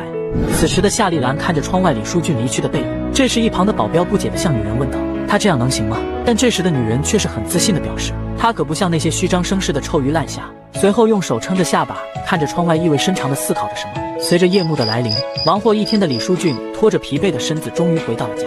在见到李书俊后的雪儿一脸兴奋地迈着自己的小短腿扑向爸爸怀里，大声喊道，爸爸您回来了。累了一天的李书俊在看到自己的宝贝女儿时，一时间仿佛所有的疲惫一下子烟消云散。而旁边的刘恩惠在看到这一幕时也露出了欣慰的笑容。突然这时的雪儿趴在李书俊衣领前朝里面嗅了嗅，爸爸你身上怎么有一股香味？于是李书俊不解地看着刘恩惠，我身上有什么异味吗？这时的刘恩惠突然靠近了李书俊，朝他的衣领上闻了闻。李书俊唰的一下子脸红了，说起来这好像是重生以后第一次靠这么近。不过说实话，仔细一看，刘恩惠长得真的很漂亮。而在嗅到李书俊身上的气味时，刘恩惠的脸色大变，她立马酸溜溜地质问他身上的香水味是谁的。而这时抱着雪儿的李书俊表情僵持地待在了原地。此时在看到爸爸这副模样的雪儿露出了天真无邪的笑容，爸爸您这是出轨了吗？闻听此言的李书俊再次石化，这小妮子哪里学到的词？与此同时，刘恩惠淡淡地开口道，书俊我觉得我们之间应该谈一谈啊。察觉到情况不妙的李书俊立马辩解到自己是清白的，并用他那24K 钛合金打造的眼神深情地注视着眼前的刘恩惠。好在最后刘恩惠选择相信了他，可就在他刚要松一口气时，刘恩惠又继续补刀表示让他别那么紧张，自己又没发现什么。而这时的雪儿喃喃开口道，爸爸你运气真好，这都能活了下来。而在听到这番话的李书俊只能疯狂地吐槽电视把自己的宝贝女儿给教坏了。时间来到了几天后，此时的李书俊在看到眼前虎穴地下城的入口时，一时间愣了神，说实话这里可真萧条啊。而这时夏丽兰的保镖拿出了为李书俊准备的作战物资，在一番叮嘱后便将手里的背包交给了李书俊。而就在李书俊进入地下城时，系统应声弹出，特殊任务开始，请攻占虎穴。我们的主人公李书俊站起来了，他光是站在原地就能让一群怪物愣在那止不住的颤抖，到底是他的王霸之气侧漏还是什么原因？李书俊进入的这个虎穴地下城是一个大型地下车库形成的，他面向眼前的地方，目光所视的周围都是一片漆黑。他低头看向手里发光的东西，手心里是一个雪花形状的灵药，这是之前李书俊在通关考核里隐藏地下城获得的，只要服用了这颗灵药就能获得夜视效果。使用夜视雪花，服用灵药后的李书俊眼角泛起丝丝紫光，下一秒他猛地一睁眼，周围的黑暗瞬间变得明亮起来。李书俊看着之前黑暗包裹的方向，那里围满了许多的怪物，这些怪物好像发现了李书俊能看见他们了一样，疯狂地朝李书俊冲去。李书俊也不会怯战，直接向怪物堆里冲进去厮杀，老样子先把曼娜包裹住武器，一击横扫周围一圈的怪物纷纷被拦腰斩断。随着李书俊在怪物堆里不断厮杀，这些怪物对李书俊来说还是很轻松的，但经过长时间的战斗以后，李书俊发现不管他杀了多少怪物，后面就会有着数不尽的怪物填补上来。就在李书俊在思考接下来该怎么办时，他面前的怪物纷纷停下了身子，好像在害怕什么止不住的颤抖。李书俊也很是疑惑地看着面前的怪物，这是怎么了？难道是被自己的霸王之气震慑住了？可就在这时，身后的方向有人类的声音，那声音显得尤为诡异。李书俊回头看向身后更深处的地方，他还是决定循着声音找了过来，最后发现那道声音就是从眼前门后发出来的。虽然李书俊不能确定是不是幸存者，但眼前这个地方就是视频里那队长遇害的场景，自己必须得进去探查一番。随着李书俊轻轻地拧动门把手，他小心翼翼地朝里面走去。当李书俊后脚刚踏进门，他的右边就出现一个巨大的怪物面庞。李书俊被突然出现的怪物吓得脸色大变，那怪物也没给他机会，直接张开大口朝他咬去。李书俊本能反应，拿起手中的长枪就朝怪物下颚刺去。被刺中下颚的怪物捂着头部疯狂嘶吼。这时的李书俊才看清了怪物的原貌，原来是长山虎。他会模仿被自己吞下的人所发出的声音和样子，从而来诱导别人进入他的陷阱。俗话说得好，生活要想过得去，必须给你来点绿。眼前这个神秘的女子就给李书俊带来了一团绿油油的光芒。此时的李书俊看着面前被自己刺伤的大嘴怪，想趁机再给他来一招。可就在他跳跃到空中的时候，一个巨大的脚掌正朝他拍去。李书俊被这突如其来的一巴掌直接拍进墙里面。被拍进墙里的李书俊也没想到，这货的速度这么快，差点就在这一击里面嗝屁。这时李书俊好像感应到了什么，一个侧身位移，直接闪到旁边的位置。自己原本躺着的位置正被一张口咬住。看着眼前的大嘴怪，只要趁现在给他头来上致命一击。可这大嘴怪也察觉到了他的异样，只见那巨大的身躯一个起跳，就让李书俊的攻击落空了。躲开攻击的大嘴怪用他那四肢死死地抓着墙壁，如同蜘蛛一般趴在墙壁上，同时还不停地发出各种人类的声音干扰李书俊。可李书俊在混杂的声音中听到了一个声音，他愣住了。那个声音十分的像雪儿发出来的。那大嘴怪好似察觉到眼前的人类对刚刚那个声音很是敏感，便将头部幻化成一个小女孩的模样。李书俊明知道眼前的这个是假的，可他心里翻涌的感情还是忍不住促使他向前靠近过去。就在李书俊即将碰到的时候，那大嘴怪张开了血盆大口朝他咬去。就在大嘴怪以为自己得逞的时候，他惊讶地发现自己的嘴无论多么用力都无法合拢。往下看去，只见李书俊用他那双手分别捏住上下的牙齿，下一秒他猛地发力，那巨大的牙齿被尽数掰断。同时李书俊眼角泛起一丝寒光，你触碰到我的底线了。接着又是一枪将大嘴怪的下颚刺穿，刺进去里面的长枪直接从伤口里切了出来。李书俊之所以能爆发出这么强的力量，多亏了这套装备的加持，这也是夏丽兰救命之恩的第二件礼物，有它就能在地下城中大大提升存活概率。看着瘫软在面前的大嘴怪，那身体还在微微的颤抖，这是在做最后的挣扎吗？只见他继续模仿出小孩的模样，那小孩眼睛的泪水缓缓滴落，这神情很像重生前雪儿受伤的表情。他的脑海里又开始出现以前雪儿那一幅幅的画面。这次他很快清醒了过来，必须尽快的了解他。随着武器的下落，李书俊也忍不住的流下泪水。他明明知道眼前的不是自己的女儿，但他还是忍不住。就在这时，有道声音传了过来，只见一只纤细的手朝他伸了过来。李书俊抬头望去，是一个他从未见过的神秘女子。如果你的女朋友生气了怎么办？让李书俊来教你。先是给她准备一份礼物，如果还没用，那就说明你的礼物还不到位。就在李书俊把礼物交给恩惠以后，他又拿出一张地下城的攻占合同。下午首尔的郊区外，李书俊带着5人组成的队伍来到这里，另外4人是剑心的孙女高希颜，自己的妻子刘恩惠，再加上拳王江大虎和最后的大小姐夏丽兰。李书俊看着自己带来的队伍，感觉阵容有点怪怪的。他们现在大部分都没有什么战斗经验，但日后他们每个人都会成为顶尖人物的存在，这让他不由得思考自己还有资格参与他们吗？就在这时，队伍里的夏丽兰开口：“我们现在是一个队伍了，那我们谁来当队长？”听到这句话以后，众人齐齐看向李书俊。李书俊被众人的目光看得不知道该说什么了，最后只能由他来担任队长。随后在李书俊这个队长的整理下，各自调整好最佳状态前往地下城。就在李书俊等人进入地下城后，传送口瞬间变得阴森起来。在地下城的某处，那里有一个类似棺材的东西放在那，可这是那个不知道存在多久的棺材洞了。而李书俊的队伍完全不知道某处的异动，他们正随着隧道朝深处走去。这时随着大虎的一拳轰出，面前的骷髅兵瞬间飞出数十米，突然隧道里出现一阵烟雾，等随着烟雾散去，眼前出现了一眼望不到尽头的骷髅兵。李书俊等人也没想到一次性出现这么多骷髅兵，身为队长的李书俊很快反应过来，立马指挥各位协助自己和高希颜。这些骷髅兵在高希颜的攻击下一刀一个，李书俊这边有了协助也很是轻松。可就在他亲手干掉一个骷髅兵后，他惊讶地发现自己手上戴的那枚戒指有动静，只见地上躺着骷髅兵的灵魂被自己手上的戒指吸收了，同时还有一道声音 ：BOSS 的戒指成功吸收怪物的灵魂，目前累计灵魂数量。如果给你一枚杀死怪物就能获得力量的戒指，但它的负面效果就是会让你丢失人性，你会使用吗？李书俊惊讶地发现，他杀掉的怪物会被戒指当作能量吸收，但眼下的情况让他无法查看戒指的事情。身为队伍里的队长，他迅速组织其他人配合作战，在江大虎他们的帮助下，成功让所有的怪物聚集在一起。最后就是大小姐夏丽兰的出场，她会告诉你什么才叫真正的火力。直接掏出2挺机枪，对着前面的一群怪物大喊：“准备好接受制裁吧！”然后就只能听到开枪和子弹落地的声音。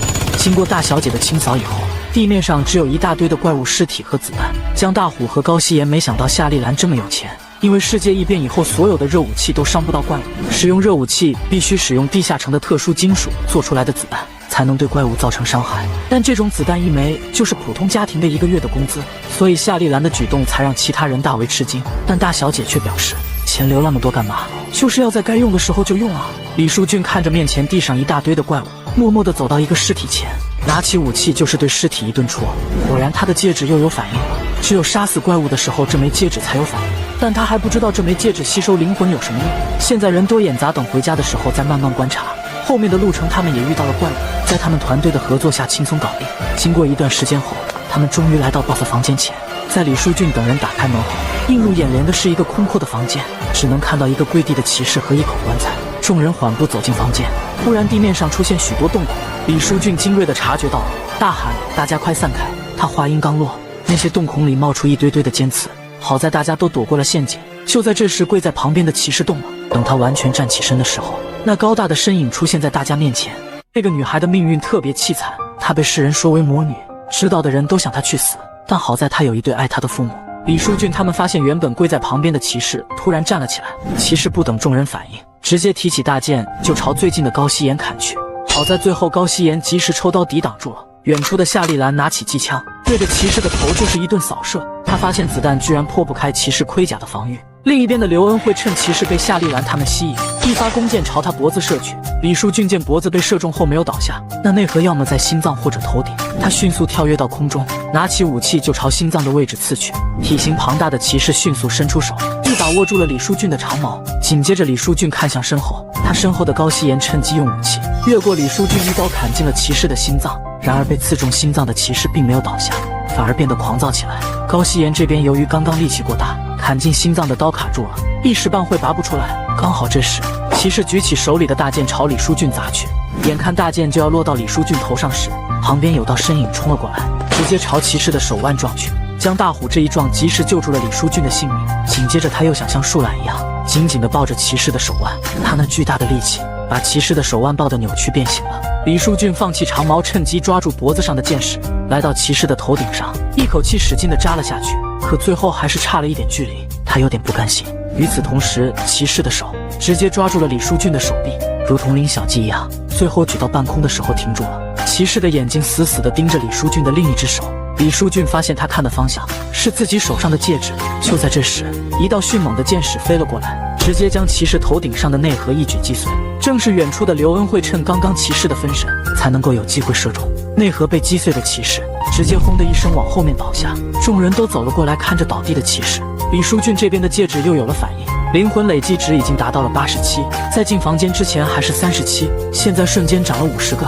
他知道了一点，击败越厉害的家伙，灵魂值就越多。这时一旁的高希言发话，明明 BOSS 死了，怎么没有听到任务完成的提示？李书俊迅速看向任务面板，任务确实没有显示完成。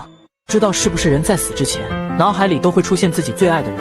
就在李书俊等人击杀骑士以后，任务提示框里并没有显示完成攻占。就在他们一脸茫然时，离他们不远处的一口棺材动了。李书俊看着那个方向，感觉大事不妙。只见棺材中伸出一只枯瘦的手掌出来，紧接着出来一个头戴皇冠的 BOSS。这 BOSS 居然能开口说话。他看着李书俊手上的戒指，你为什么会有王的戒指？李书俊看向身后的几人，他发现好像就只有他一人能听懂。下一秒 BOSS 看向火炬说了一声太亮了，紧接着整个房间都黑了下来。众人被这突如其来的情况显得很是慌张。黑暗中那名 BOSS 迅速地朝李书俊冲去，李书俊下意识地拿出武器抵挡在身前，他拿着武器的手忍不住地微微颤抖。BOSS 居高临下地看着他，这不是你该拥有的东西，交出来！李书俊不知道 BOSS 为什么对戒指这么执着。不远处的夏丽兰掏出信号枪，在信号枪照亮房间的同时，旁边又多出来一位骑士。李书俊让夏丽兰他们都去对付骑士， BOSS 交给他来阻止。BOSS 见他还有力气说话，力气又添加了几分。那柄长剑眼看就要落在他的脸上时，李书俊动用大量的曼达，才成功将他逼退开来。能够喘气的李书俊看向 BOSS， 他发现这和骑士完全不是一个级别。BOSS 这边不等他休息，直接一剑朝他砍去。李书俊看着面前不停攻击的 BOSS，如果再这样被动下去，自己根本顶不住。他看着眼前的 boss， 要是在抵挡的中途，自己要是出现失误的话，那自己就死定了。他紧紧地握着武器，不行，自己不能死在这里。如果自己死了话，那自己就再也见不到在家等他回家的雪儿了。之前所有的努力就白费了，雪儿又会重复经历同样的未来。就在李书俊被逼到绝境时，那枚特殊的戒指亮了。李书俊的耳边传来一道声音：“你要使用王的戒指吗？”他看着近在咫尺的 boss， 直接开口大喊使用，然后又磨磨唧唧地传来2道声音：“请选择使用多少灵魂？目前灵魂数量87。”李书俊哪还管那么多，全部使用。下一刻手上的戒指有一股强大的能量在涌动，那股能量很快地蔓延到李书俊的全身。被能量包裹的李书俊开始撕心裂肺地大喊：“你的身体和曼娜得到暂时的强化！”只听砰的一声，原本李书俊所在的位置炸裂开来，下一秒他就出现在 boss 面前，二话不说就是一击。面对 boss 的攻击，他瞬间闪避开来。此时的他感受到身体和曼娜都强化了好几倍，但效果有时间限制，他必须快点。直接提起武器就冲向 boss， 一个闪现越过了攻击，拿起武器就朝他的脖子刺去。下一秒 boss 的脖子被击穿，但 boss 并没有死亡，反而激怒了 boss， 他开始无理智的疯狂攻击。boss 抛开武器猛地朝李书俊扑去，李书俊一个位移来到旁边，对着 boss 就劈了下去。boss 被这一击打出了眩晕效果，开始摇晃了起来。李书俊透过强化的眼睛看见了 boss 心口处那颗跳动的心脏。李书俊趁效果还在，直接提起武器就朝心脏的位置刺去。武器被心脏周围出现的保护膜挡住了。李书俊感受到强化时间快到了，迅速调动全身所有的曼娜，成功的一举击穿了 boss 的心脏。与此同时，另一边的骑士刚好也被刘恩惠他们击败了。地下城的任务提示框也显示出成功攻占古墓。李书俊这边刚好强化时间也到了，如果不是有武器支撑着，他恐怕已经趴倒在地上了。下一秒，王的戒指吞噬了一部分人性，听到自己的人性被吞噬，李书俊慌了。回到家以后，李书俊一个人独自坐在床上，他看着手中的戒指，他还不明白吞噬人性是什么意思。然后转头看向客厅的母女俩，他觉得只要看到他们俩，自己嘴角就会不自觉的微笑。刚好刘恩惠回头看向李书俊，怎么了？干嘛面无表情的看着我们？听到这话的李书俊迅速看向旁边的镜子，镜子里的自己竟然没有一丝表情，显得很是冷漠。此时的他终于明白了，所谓的吞噬人性，就是感情的消失。我们的男主因为使用了不属于他的力量，从而导致他的人性被吞噬。被吞噬人性弱点的他，会不会变得冷血无情？在李书俊得知人性被吞噬的意思以后，小雪儿小跑了过来，张开双手要和父亲说晚安。被吞噬人性的李书俊面无表情地看向雪儿，此时的他看着自己的女儿，想到如果以后自己看到雪儿时不会露出笑容该怎么办？他立马抱着雪儿，不知道该如何是好，不知道是不是老天眷顾他。就在他抱住雪儿的时候，叮，你的人性获得少量恢复。听到这个提示的李书俊迅速地看向雪儿，他不知道刚刚是不是真的。他再次伸手摸向小雪儿，在手触碰到雪儿头顶时，再次收到了刚刚那个提示音。他不禁回想起之前和雪儿待在一起的时候，总会有一种被治愈的感觉。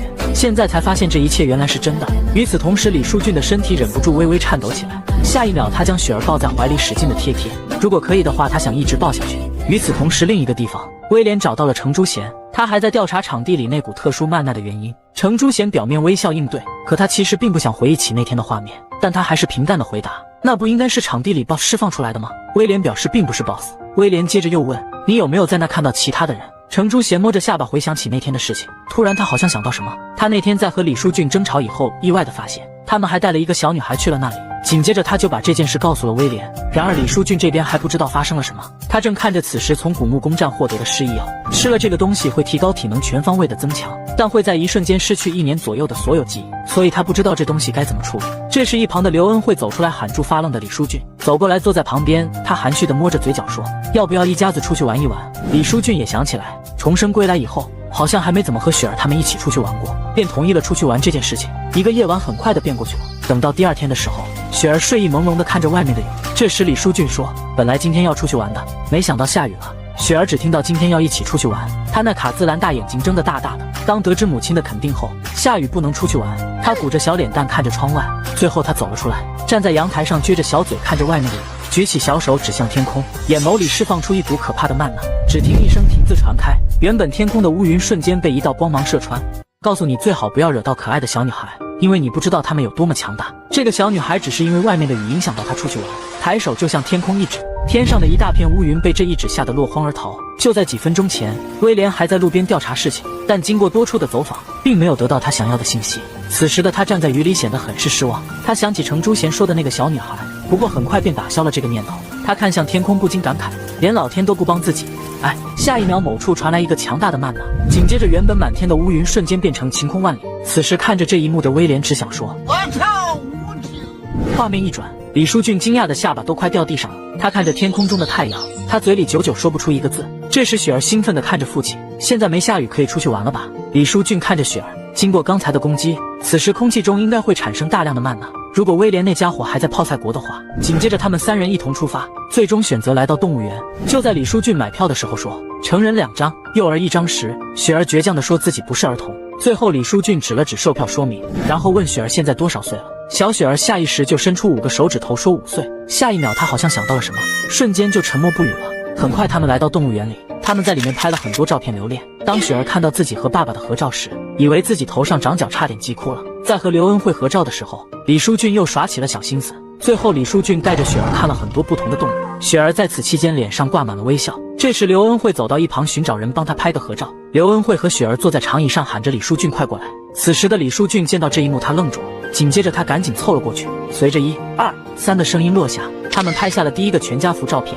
我们的男主因为使用了不属于他的力量，从而导致他的人性被吞噬。可就在他不知道该怎么面对的时候，他的女儿帮助他解决了这个问题，于是决定带着一家好好的出去玩1天。经过在家人1天陪伴下玩耍的雪儿已经累得睡着了。此时李书俊2人坐着小区的电梯来到自家楼层，就在电梯门打开的时候，李书俊看见自家门口那里站着一个他最不想看见的一个人——威廉。为了不露出马脚，李书俊还是带他进了家里。威廉来这里的目的非常明确，他缓缓地脱下手套，他要检查一下今天下午施展魔法的人是谁。威廉把之前附近出现的次元裂缝与场地的 BOSS， 最后再连接起今天那场突如其来的天气变化，发现这几个地方李书俊他们都在场。可无论他再怎么说，李书俊一直表现得很平常，完全看不到一丝紧张感。可他旁边的刘恩惠却露出了一瞬间的慌张，这一幕被威廉尽收眼底。不等李书俊他们反应，他迅速起身朝雪儿睡觉的房间走去，他要亲自确认一下那个强大的能力是不是这个小女孩弄出来的。就在他的手即将靠近时，李书俊猛地抓住了他的手，他死死地盯着威廉。抱歉，你能把你的手拿开吗？威廉看到他的反应，如此知道这其中肯定有问题，他便用魔塔在猎头行会的制度，让李书俊他们配合。李书俊他们自然不会答应他。威廉见劝不动，便使用了能力。李书俊2人瞬间被一股魔法捆了起来。没有了李书俊他们的阻拦，威廉缓慢地将手伸向雪儿。就在手指触碰的一瞬间，威廉瞬间感受到一股无法形容的恐怖能量朝他侵袭过来。如果你当着一个父亲的面去伤害他的孩子，你会死得很惨，就会像这个男人一样被打进墙里。就在刚刚，威廉用能量发现雪儿的恐怖，他被吓得一屁股坐在了地上。他迅速起身，手上汇聚魔法就要朝雪儿袭去。李书俊见到这一幕，猛地挣脱束缚朝威廉扑去。下一秒，威廉转身看向他：“你为什么要保护那东西？那根本不是人，完全就是一个怪物。”他的这番话让李书俊想起了重生之前世界上的所有人都想置雪儿死亡的场景。他紧握拳头，大喊：“她不是怪物和魔女，她只是我李书俊的女儿。”威廉无法理解他的行为，将魔法指向雪儿，威胁李书俊，只要让自己带他去魔塔，自己就不会伤害他。威廉摆弄出一副吃定了李书俊的模样。就在这时，刘恩惠拿出一个平底锅，突然出现在他的背后，二话不说直接拍了下去，然后趁机抱起雪儿就朝外面跑去。威廉还想从背后偷袭，李书俊自然不会让他得逞。当李书俊看着雪儿被带出去以后，这才放心了下来。突然一股魔法朝李书俊袭来，李书俊被威廉的魔法甩到天花板上，然后重重的摔落下来。威廉还想继续攻击，李书俊撑着地板一脚把他踢飞出去，然后迅速的朝门口的武器冲去。就在魔法即将攻击到他的最后一刻，他拿起武器抵挡住了，但拿到武器的李书俊也只能被动防御。他知道这样下去不行，他要拉近距离才行。他找准时机，迅速的冲过去。就在武器即将刺到威廉的时候，他的全身上下被魔法定固住，无论他怎么使劲都无法挣脱。最后他视线向下看去，他只能动用戒指的力量，看着最后的100灵魂数量直接全部使用。下一秒，一股强大的能量朝李书俊体力灌输，他猛地一发力，身上所有的束缚都断裂开了，不给威廉反应的机会，提起拳头就向脸部招呼过去。威廉被这一拳打得倒飞出去，狠狠地砸在墙壁上，然后威廉跪在地上昏迷了过去。这个长发男子就因为当着男主面动了他的女儿，所以被男主打进了墙里。昏迷的威廉不知道过去了多久，等他醒来以后，发现自己躺在一个陌生的房间里。这时李书俊走了过来，威廉看着面前的人说：“你是谁啊？”没错，李书俊把失忆药给威廉吃了。就在10个小时前，李书俊看着昏迷的威廉，本来是准备送他下地狱去的，但是如果他在这死了，魔塔那边知道以后一定会派遣更多的人前来调查，到时候麻烦只会更多。突然他迅速从口袋里翻找，最后他拿出了那颗还没使用的失忆药，如果把这个给他吃了的话，所以才成了一开始的内容，然后再给威廉一番洗脑，说是他不知道吃了什么，突然开始狂暴，最后是在自己的帮助下才得以控制。威廉因为一下子失忆的缘故，对他深信不疑。最后在威廉走的时候，李书俊跑了过来，把自己的电话递了过去，说有什么需要帮助随时打给我。此时的李书俊在威廉的眼里宛如天上的天使一般，最后在李书俊亲自看着他离开才得以告终。见车辆已经离开视线，这才瘫坐在一旁松了一口气。就在这时，提示框弹出，成功的阻止了李雪儿的第一种不幸，吸取李雪儿的一部分记忆。李书俊没想到还有记忆这一项，突然眼前一黑，下一秒他缓缓地睁开眼睛。此时的他处于一种上帝视角，刚好躺在床上的雪儿也醒来了。他看了看周围，突然他想起了什么，自己被某个集团强行从父亲身边被带走了。他迅速地冲向门口，雪儿使劲地拍打着门，没一会门被2个黑衣男子打开了。李书俊成功地阻止了李雪儿的第一种不幸，成功阻止不幸的他获得了雪儿前世一部分的记忆。雪儿被捆在一个狭小的房间里，醒来的雪儿使劲地拍打着门，没一会门后出现2位黑衣男子，他们没想到这个小女孩醒得这么快了，看来真的和传闻的一样，这个女娃拥有强大的曼娜，而且还是和大魔法师级别的水平。听到这话的雪儿想起来自己违背了父母的约定，擅自使用了魔法，所以这一切都是自己的错，不由得低下头，小手使劲攥着脏兮兮的裙子。这时一名黑衣男子对雪儿使用了一种昏迷的能力，雪儿缓缓地陷入了瞌睡状态。另一名男子突然开口，他的父亲好像还在那边反抗，看来是时候解决这个后患了。原本就要睡着的雪儿听到父亲2字，脑海里浮现出父亲被他们残忍杀害的一幕。原本就要昏倒的雪儿猛地惊醒，她手心此时正缓慢地聚集曼娜，下一秒她猛地站起身，空气被这股能量震得轰轰作响，她那双瞳孔散发出一股强大的能力，紧接着就是一声爆炸传开，被炸飞出去的黑衣男子半跪在地。雪儿这时走了过来，回答我，这是哪个地方？黑衣男子不敢相信地看着他，突然有2道攻击朝雪儿袭来，但被他周身的曼娜抵挡住了。他转头望去，发现是另一人发出来的，转身朝他走去。那人还不死心，又是一击火球发射出去。当火球就要贴近雪儿的时候，瞬间被冻成冰块。雪儿撇头看着他，再说一遍这里是哪个地方？如果还不回答的话，我就把这里的一切都给毁灭。同时他周身的气息越发强大，眼前这个小女孩拥有强大的能量，她可以轻而易举地毁灭一栋大楼。而眼前的这名黑衣男子在雪儿强大能量的压迫下，说出了这里的位置是在英国的某个地方。雪儿接着又问，你们把我带到这个地方来，是为了处理掉我的父亲吗？这名男子显然不知道该怎么回答这个问题。雪儿抬起手，眼看就要对眼前的人动手时，突然门口出现了一个人影，来的人正是当时魔塔的织布长威廉。他装出一副人畜无害的模样向雪儿靠近。雪儿看着他，不知道为什么手会忍不住的微微颤抖，但他还是强硬的表示自己要去找父亲。威廉微笑的对他说，那我先给你父亲打个电话。然后就在手机上拨通了一个电话，假装对面是李书俊的说了起来，然后把手机递给了雪儿。雪儿还是太年轻了，没有过多犹豫就接过了电话。当他将手机缓缓地放在耳边时，手机瞬间炸裂开来，雪儿直接被炸晕了过去。威廉见事情解决了，转身就走，同时还嘱咐其他人要定期给他使用强度催眠魔法，如果再出现任何问题，你们就不用活了。这时的雪儿哪怕昏迷了，还在想着父亲什么时候来接自己。现实世界的李书俊的眼泪忍不住地滑落下来，擦了擦眼角的泪水，然后他来到了高科技工会这里。他站在电梯里看着提示框，自己已经阻止了1种不幸，还剩下4种不幸。他可以推测出下一次的不幸就是恩惠的死亡，自己必须努力在那之前变强，到时候自己才有实力去阻止它发生。紧接着他来到了大小姐夏丽兰的办公室前，走了进去，看向夏丽兰，找我来这有什么事？夏丽兰看着他直接开门见山，李书俊，你要不要相信我一次，成立一个行会，男主与美女私会？没想到对方却提出这样的要求。李书俊来到了夏丽兰的办公室，而夏丽兰喊他来的目的是让他组建一个行会，自己还会给他定期提供为攻占地下城的所有权，同时保险方面的问题全都交给他解决，而只有一个要求，就是让他加入行会。李书俊不明白他给出这么好的条件，就为了加入行会是为什么？夏丽兰说出了原因，因为上次偷跑出去攻占地下城，最后还受了伤，他父亲就开始禁止让他参加猎头等危险的活动，所以自己需要一个傀儡行会来让他公开活动。当然合同里必须添加一条，所有活动必须强制让他参加。李书俊有些无法理解，如果这样的话，你父亲是高科技的老板，我这样组建行会不就是和你父亲结仇了吗？夏丽兰表示，如果父亲要对付你们的话，我会帮你阻拦的，但是我父亲可能会找你私下谈话，到时候就得看你自己怎么应对。李书俊得到夏丽兰的保证，也欣然地答应了。组建行会需要5人，这样的话自己知道人选有哪些了。几天后，他来到了行会办理手续中心，最后再确定一遍名字后就完成了。等他走出门口以后，正如之前夏丽兰所料，他的父亲夏正珠来私下找自己。李书俊知道他找自己的原因，便跟着上了车。夏会长率先开口，听说你李先生要建立一个行会。李书俊表示没错。夏会长接着又说，那你应该知道我来找你的目的，请你把丽兰从行会成员中除名。李书俊显然是不会答应他这个要求的。夏会长接着又说，只要你答应，我会代表高科技会全力赞助你们行会，因为你之前救过自己的女儿，所以我才会很看好你。李书俊完全没想到夏丽兰的父亲会提出这么好的条件，因为夏丽兰再怎么强大也只是一个人，而相比一个强大企业的质量差距还是无法堪比的。说实话，这个条件他都有点无法拒绝了，但是李书俊还是选择站在夏丽兰这边。夏会长想知道他为什么会这样选择，李书俊表示，如果选择了你的赞助，自然会得到比夏丽兰小姐的条件要好，但也仅此而已，因为他知道对夏会长来说，自己不过是阻止他女儿参加活动的手段而已，只要他达成了自己的目的，自己对他来说就没有了利用价值。如果自己选择夏丽兰的话，就可以获得夏丽兰小姐对自己的信任，我认为长此以往会对自己更有利。紧接着夏会长用威胁的语气说，那你选择夏丽兰的话，有没有可能会给你带来损失呢？李书俊却坦然地回答，我相信夏丽兰小姐不会给自己造成损失。夏会长不可置信地看着他，没想到你这么相信她呀。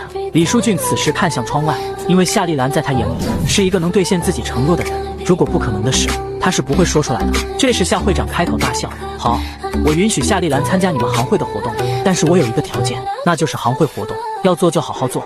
李书俊把昨天和夏会长的聊天过程告诉了他女儿夏丽兰，夏丽兰脸上写满了惊讶，因为她有点不敢相信自己父亲最后居然会选择同意。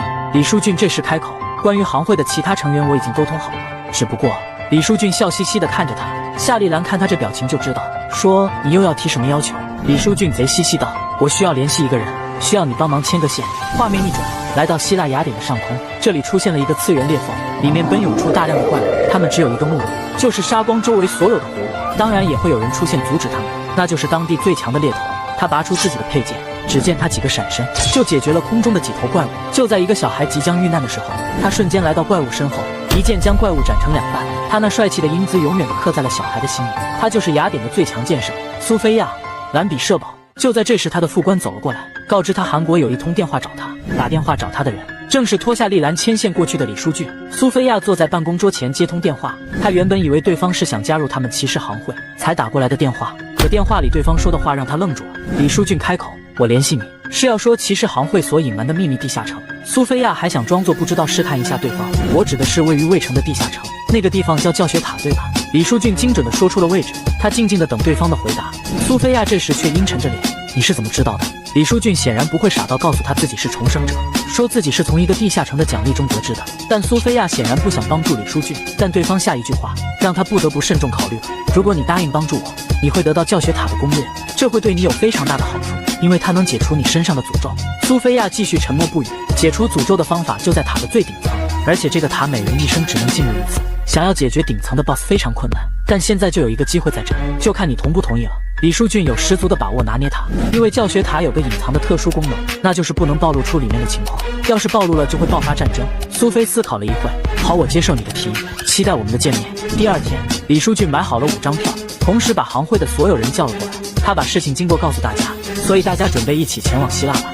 他为了变强保护自己身边的人，威胁他国最强者与他合作。李书俊把自己与苏菲亚的谈话告知大家。众人一开始听到这件事的时候还是一脸懵逼，但听到只要通过那个教学塔以后，实力就会大幅度的增强。雅典的苏菲娜就是一个典型的例子。李书俊这时开口，我不会强迫大家，如果有人不想去的话。他话还没说完，众人纷纷同意一起前往。很快他们准备好以后，乘坐飞机来到了雅典机场。他们走在路上看起来像是来旅游的。这时夏丽兰指着一个方向说，那是不是接应我们的人？李书俊转头看去，那是一个身穿红色骑士服的长发男子，他手上举着一个幽灵纸板。当看到他面部的时候，李书俊知道他是亚历可西斯·乔尔巴，同时也是苏菲亚身边的得力助手。李书俊走过去和他握手，告知自己就是这次的领头人，而乔尔巴却打量起眼前的人，怎么看都是个不起眼的家伙。苏菲亚大人怎么会同意和他见面呢？很快他们坐上了车。刘恩惠第一次来到雅典，显得很是兴奋。这时乔尔巴开口，不知道各位美女能不能一起共进午餐，还有大家有没有单身的？夏丽兰和高希言率先开口否决了，然后他看向最后的恩惠。刘恩惠说话的时候支支吾吾，同时视线不由得看向李书俊。高希言突然来个神助攻，直接把李书俊两人推到一起，同时告知乔尔巴，这两人都已经是夫妻了，所以你没机会了。最后乔尔巴祝福了两人，搞得两人的脸上泛起了红润。李书俊抬头看向窗外，不知道雪儿现在还好吗？与此同时，韩国的某个街道上，雪儿和她爷爷正在街道上走着。爷爷发现雪儿今天格外的没有精神，爷爷蹲下身问雪儿，是不是爸爸妈妈不在身边，所以有些难过？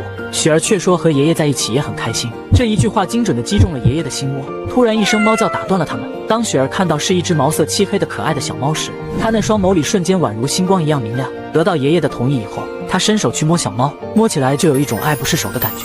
爷爷告知雪儿在这等一会，爷爷去一趟便利店马上回来。就在爷爷走后不久，雪儿看着小猫的尾巴摇摇晃晃，忍不住地伸手朝猫尾巴摸去。突然一道声音告诉雪儿，不可以摸我的尾巴。她很敏感的，是那只猫发出来的声音。一只会说话的小猫遇到未来世界最强的大 boss， 而且还要收它为徒弟，是一种什么样的发展？李书俊等人由乔尔巴带路，来到了当地最强的骑士行会，里面的所有建筑都透露出一股豪华的样子。乔尔巴发话说带领各位去客房，单独把李书俊喊了出来，带他前往苏菲亚所在的办公室。苏菲亚正在那等着他。李书俊见到苏菲亚以后，先是行了个礼，随后乔尔巴离去，就剩他们两人私自面谈。苏菲亚先深呼一口气，下一秒她睁开瞳孔看着对面的李书俊。李书俊全身被盯得忍不住哆嗦了一下，紧接着他又感受到一股强大的气场朝他扑面而来，仿佛下一秒就会死在他的手中一样。他压制着身体的颤抖，开口想要说什么，突然一把凌厉的骑士剑就架在他的脖子上。苏菲亚看着他，没想到你还真敢来呀。李书俊表示，您这样下去的话，我们接下来的交易就要结束了，这可是您最后解除诅咒的机会。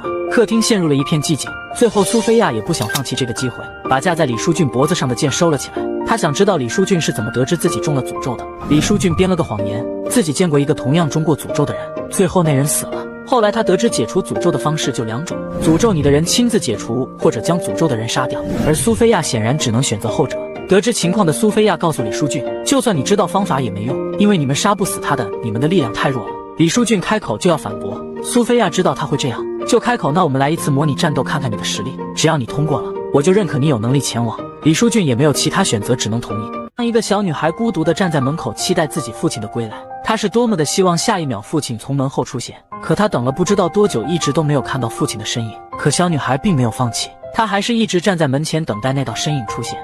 这时就在李书俊干掉长毛怪后，他的面前突然出现一位他俩是记忆中都没见过的神秘女子，可她一出现就能喊出李书俊的名字。当李书俊从这个神秘女子口中听到自己的名字后，便和平常人一样问出一大堆问题，可神秘女子并没有回答他的任何问题，只是淡淡的开口道，我现在将会变成你此次通关虎穴地下城的奖励。李书俊开始疑惑了，什么时候通关地下城的奖励变成一个女人了？他也是第一次见到这种情况。只见神秘女子向他靠近，同时说了一些奇怪的话，你不要忘记自己的初心，也不可以失去自己。就在他还要说些什么时，他的身体出现一团数码一样缓缓消散。李书俊愣在了原地，等他反应过来的时候，神秘女子已经消失了。可就在神秘女子消失的同时，李书俊手上莫名多出来一枚戒指。等李书俊离开地下城的时候，已经晚上了。当他回到家，看见在门口迎接自己的雪儿，仿佛看到了地下城那怪物幻化的小女孩，使他一时愣在了原地。最后还是雪儿喊了一声爸爸，才让他回神过来，赶紧上前抱住自己的女儿。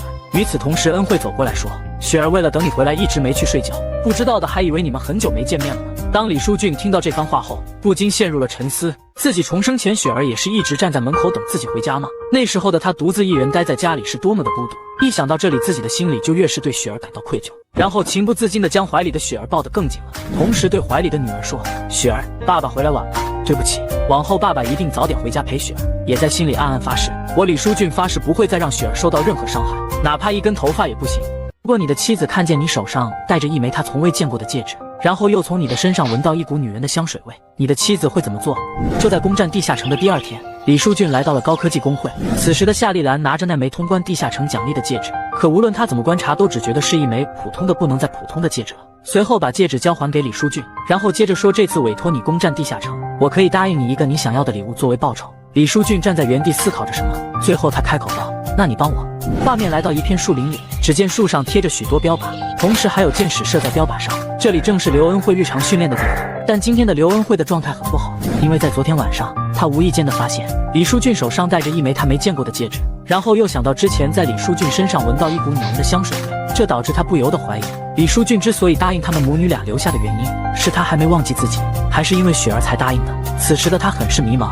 就在这时，有只手正朝他伸去，当那只手搭在他肩膀上时，他差点被吓得魂飞魄散。当他回头看去，发现是李书俊，这才不由将手按在胸口平复下悬起的心。等他平复好以后，便问李书俊，你今天不是要和别人去见面吗？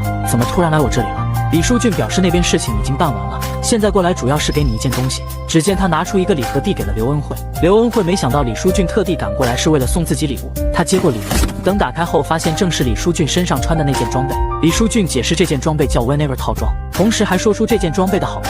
可刘恩惠此时的注意力全在李书俊的身体上，他没想到李书俊的身材居然这么完美，瞧瞧这腹肌，这胸肌，这线条，太完美了。刘恩惠忍不住伸手去按了按。这时刘恩惠吐槽道：“也只有你才会送这种礼物给女生。”而李书俊回答：“那是因为我不想让你受伤。”李书俊为了这个礼物，还特地答应了夏丽兰再接受一次委托。刘恩惠被书俊这句话暖到了，抱着这件礼物说：“谢谢，这是我收到的最好的礼物。”脸上挂满了笑容。原本只是一个默默无名的猎头，他的妻子遭人算计惨死，而他唯一的女儿却被世人称为魔女。